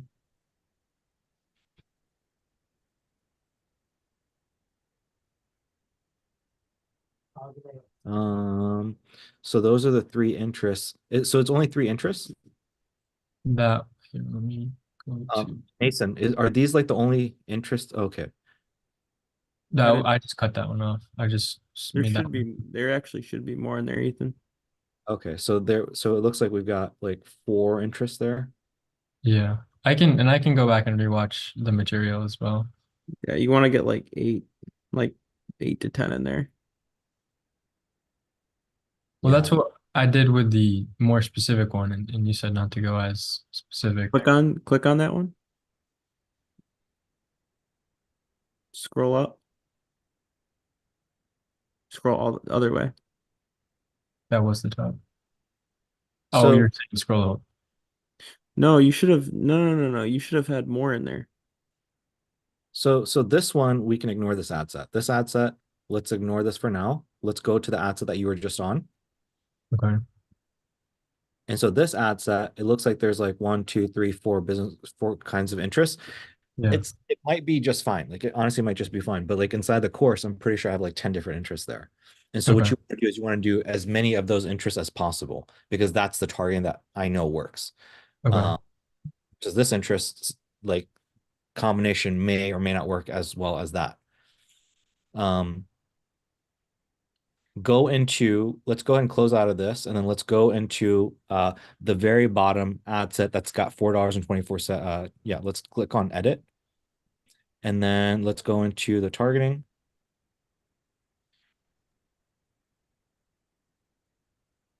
Yeah, so see how you have more? Yeah. This is like what it should look like. So if I were you, here's what I would do. Okay. Let's go ahead and let's shut off the 2 that are on right now. Okay. And let's take literally that one that was there, both of those. Let's put a check next to the story and let's put a check next to that one and then the one below. And we'll do check. Just like yep, that check. Go and click on cancel. And then a check right next to the ad set that's right below. you mean just turn it on? No, a check. So to the left, take your mouse to the left. Right. So you see how you have a check next to that ad Oh, set? you're saying just check, just put the, okay, sorry. That was confusing for no reason. Okay. So, and then now let's go to right where it says duplicate. Let's go to the arrow right next to it. And let's go to quick duplicate. Yep. And when it comes to feeds, let's just scroll down all the way down to the placements. And I think you can click on edit ad set, each ad set. Scroll down. Yep, This is where I can scroll. where it says edit each ad. Each ad set. It's under mixed values. Yeah. Okay. So it's fine. The one that's the Instagram stories, let's do that. Let's do Instagram stories and Facebook stories. Okay. How do I? You can click on X. Oh, okay. Boom. And I think the issue is that you've got both of them selected. If you click on if you see yeah, boom. And then now if we scroll down to the targeting, boom, there we go. So let's do Facebook story. I probably have to. Where is that? Scroll down, right where it says Instagram stories, up, boom. Okay, fantastic. And then when it comes to the other ad set, so this ad set is fine. This one, let's make sure we do both Instagram feeds and then Facebook feeds and Instagram feeds. Boom. Okay, yeah, it's selected. That's selected. Cool, man. Well, that's pretty much it. And then let's just turn both of these ad sets on and we should be good to rock and roll. Okay, fantastic. Make sure the I appreciate that. No, you're good, man. I want to make sure that the other ones are not turned on or anything like that. Yeah. Check that out. All right, so yeah, these are all off. These are the copies. So just turn these on, wait for approval. Yep. And then let's go and turn them on. Yep. And then you see where it says discard drafts up and to the right. Yes. Go and do that. Okay. So we should be good now. All right. Fantastic. Thank you so much. I appreciate it. And then just a tip for the future for you and everybody is just like what you always, my suggestion is like whenever you do this, make sure you put the date. So like, for example, this way, you know, because they're all pretty much titled the same. So if I put like a hyphen and I said, you know, February 11th, this way I would remember which ad set it came from exactly. Okay. Gotcha. All Just right. a- Thank you. Yeah, I'll do that. Yeah, that's pretty much it. All right. Well, I appreciate that. Thank you for the notes and keep you updated on that. Cool. Guys, or Jorge, do you have a question?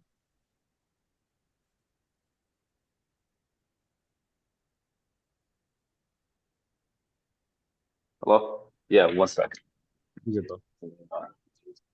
So my question was on the sales script when we're asking them like the qualifying questions about like their age, marital status. When I'm asking those questions, I kind of feel awkward asking them, like trying to set it up in a way because I know in the video you say that you're asking them because of the metaphysical and then the physical part. And just whenever I try to ask those questions, it just I feel off saying it. I got you. Here's the thing, bro. Like when I was looking at like Jay's presentation, part of me wants to run with that just because it's like I know it works, but then I also know my stuff works. You know what I mean? What I would say is that we like the one that you said you felt like the one that's a close. Did you use my script? I would assume you used my script. How did the script Yeah, I feel? did everything. I did everything how you had it. How did it feel for you overall, other than like that part where it feels a little bit awkward? It felt good. That part just felt awkward, right? But I managed to kind of like transition to it smoothly. And then just like when I'm in the discovery phase again, uh, kind of re-asking the same questions again, that also kind of felt awkward. Where I was like going over this again with the same person. Because you had gone through it with them on the discovery calls that way? Yeah. Gotcha. So if you message me, bro, I will send you, I'm gonna forget, so please message me this. I will send you a few of my calls so that you can watch them and see how I do it. I think that'll kind of give you some context of like, oh, here's what it should look like, here's how it should feel. So for example, if somebody tells me, for example, so just some background questions, you married, you have somebody in your life, they say, yeah, you have kids, yeah, congratulations. And it for me, it always feel natural. It always comes out naturally. So maybe seeing me do it, you're like, oh, here's why it feels natural, here's why it looks natural. And so maybe I can model that. Or if it just feels weird, bro, then just like don't do it. So that would be my suggestion too, is like, so step one, see me do it. Step two is like, okay, if I feel like I can model it, would it work? Let's run with it. If not, then let's take it out. Does that make sense, bro? Yeah. Yeah, that helps out. What else you got for us? That was the main one. I forgot the rest because I'm not on my laptop right now, but it was that. And then it was more in the sales script when I'm like going through the phases, and I'm going through like the month one, month two, month three, month four. That one I just feel like I'm not like I'm bullshitting, but I'm literally coming out of my ass, like as I'm talking, right? And I mean, it makes sense as I'm doing it, but like when I'm saying it, I'm like, oh shit, I'm thinking fast, right? But now I'm starting to make more sense of it. So I guess kind of help with that to kind of clear my thoughts and have a better structure with it. I'm trying to follow it to like how I would envision it happening. Yeah. That's the key is like you have to get the way I came up with this by doing a few reps. Like I did a few reps to understand the journey that somebody has to go through. And I literally like I shared my like the path with you. I've shared, like when we started working together, I recently again, I shared with you like, hey, there's an activation point. This is a journey I take people through. So when I hop on a sales call, I literally just say like what I'm gonna do and why I'm gonna do it. And so again, when you reference my calls, bro, you'll see it and I think it'll make sense for you. So that's again, my piece of advice is for you to watch me do it and then it'll make sense for you. And then Yeah. two is like it has to just logically make sense, bro. Like if it logically makes sense, Yeah. so for you, like one of the first things I would do is like, hey, the first thing we're gonna do is we're gonna do what we call a fast cash injection, right? And the reason we're gonna do a fast cash injection is because we want to make sure that you're ROI positive from day one before you invest in any paid ads. And the strategy we're gonna use is this. Do you remember that strategy I went over with you earlier? That's Yep. what. Yeah, I broke it down like that too in Okay, today's call. cool. So that's what I was saying. Like I just envisioned what it would actually look like and follow that way. But the other times, like the first time I was in that sales call, I was like, I don't know what I'm saying, but I'm gonna just make something up. I guess so let me ask you this, like what's the problem that we're trying to solve for? You feel weird, you feel awkward saying it, I guess it's more like the lack yeah. of doing it, where I'm like, I know this is how it would go down, but I haven't done it myself yet. That's it. So imposter syndrome. Yeah, Mhm. more or less, because I've done it for some of my clients, right? The ones that I'm on paying performance, but I haven't done it to like the full extent that I'm gonna do it. So. If it's, I mean, if there's a problem to solve, like if you told me like, yo, Kaushik, by the time I get here, I lose people. If you told me that, I'd be like, okay, there's a fucking problem here. Let's fix the problem. But I'm not hearing there's a problem. I'm not hearing I'm dropping conversion. I'm losing people. I'm not hearing any of that. Gotcha. So I guess Would it's you, like maybe in my head. I mean, like I want to confirm, would you agree that there isn't necessarily a problem or no? No, correct. There's really no problem. Like I don't get any pushback. I don't get anybody saying no comments to me about anything. It's mainly, I guess it's more in my head. Here's what I would tell you. And again, you watch my call and you'll see when I go through the phases with people, people literally say to me, like, dude, I would have never thought to go through it this way. Like Tony, I mean, I don't want to put words in his mouth, but like Tony's not in his head. He's like, he kind of had an idea of what he was going to do. By the time we went through a phase, he's like, dude, I would have never thought to do this. Would you agree, Tony? Like, I think you literally said something like that. Yeah, I think that's verbatim, man. I mean, yeah, I don't know what else to add to that. Yeah. So when I'm saying that, Jorge, like that's the goal, bro. The goal is for it to actually work and make enough logical sense that when somebody hears that, they're thinking to themselves, like, holy crap, Jorge's going to take me through this journey. This makes a whole bunch of sense. I would have never thought to do this myself. So that's the thing. So when you're saying that thing of like, hey, I'm not getting any resistance, what you should be looking for is I want to hear those words. So that's what my gauge would be if I were you. I want to Gotcha. move towards hearing, holy shit, this blows my mind. This is so amazing. I would never thought to do that. When you get there, now we have it. That makes So, sense. Yeah. so there's not necessarily a problem to solve. There's no problem to solve. There's a goal to attain to. There's a goal to achieve. And right now, it's imposter syndrome, and that's just something we just work through. All right, cool. That helps alleviate the thoughts too, and just now I know. Okay, hey, once they say that, now I got them right where I want. Yep. Bang on. What else you got for us, bro? That's it. Honestly, that's it. Just right now, top of my head. I don't want to hold anybody else up. I'm finishing up here at work too, so that's it for now. And then I'll just message you the links. I mean Please. Please. What you messaged me today. Please message me and remind me, and I'll send these over your way. And after you watch them, I promise you have a bunch of clarity when you see how it works. Cool. Guys, any other questions? You guys feeling good? Jacob, Ethan, JB, Tony? Yeah, I'm feeling great. Good. I was trying to come up with something else that we could go on about for a little while. I don't think we can all call long enough, but I couldn't come up with anything. We almost cost some divorces last week, so we're good. No, don't put that on me. That's not. I never just took my asking. piss break, so I've been holding it. I really gotta go. See you All right. guys.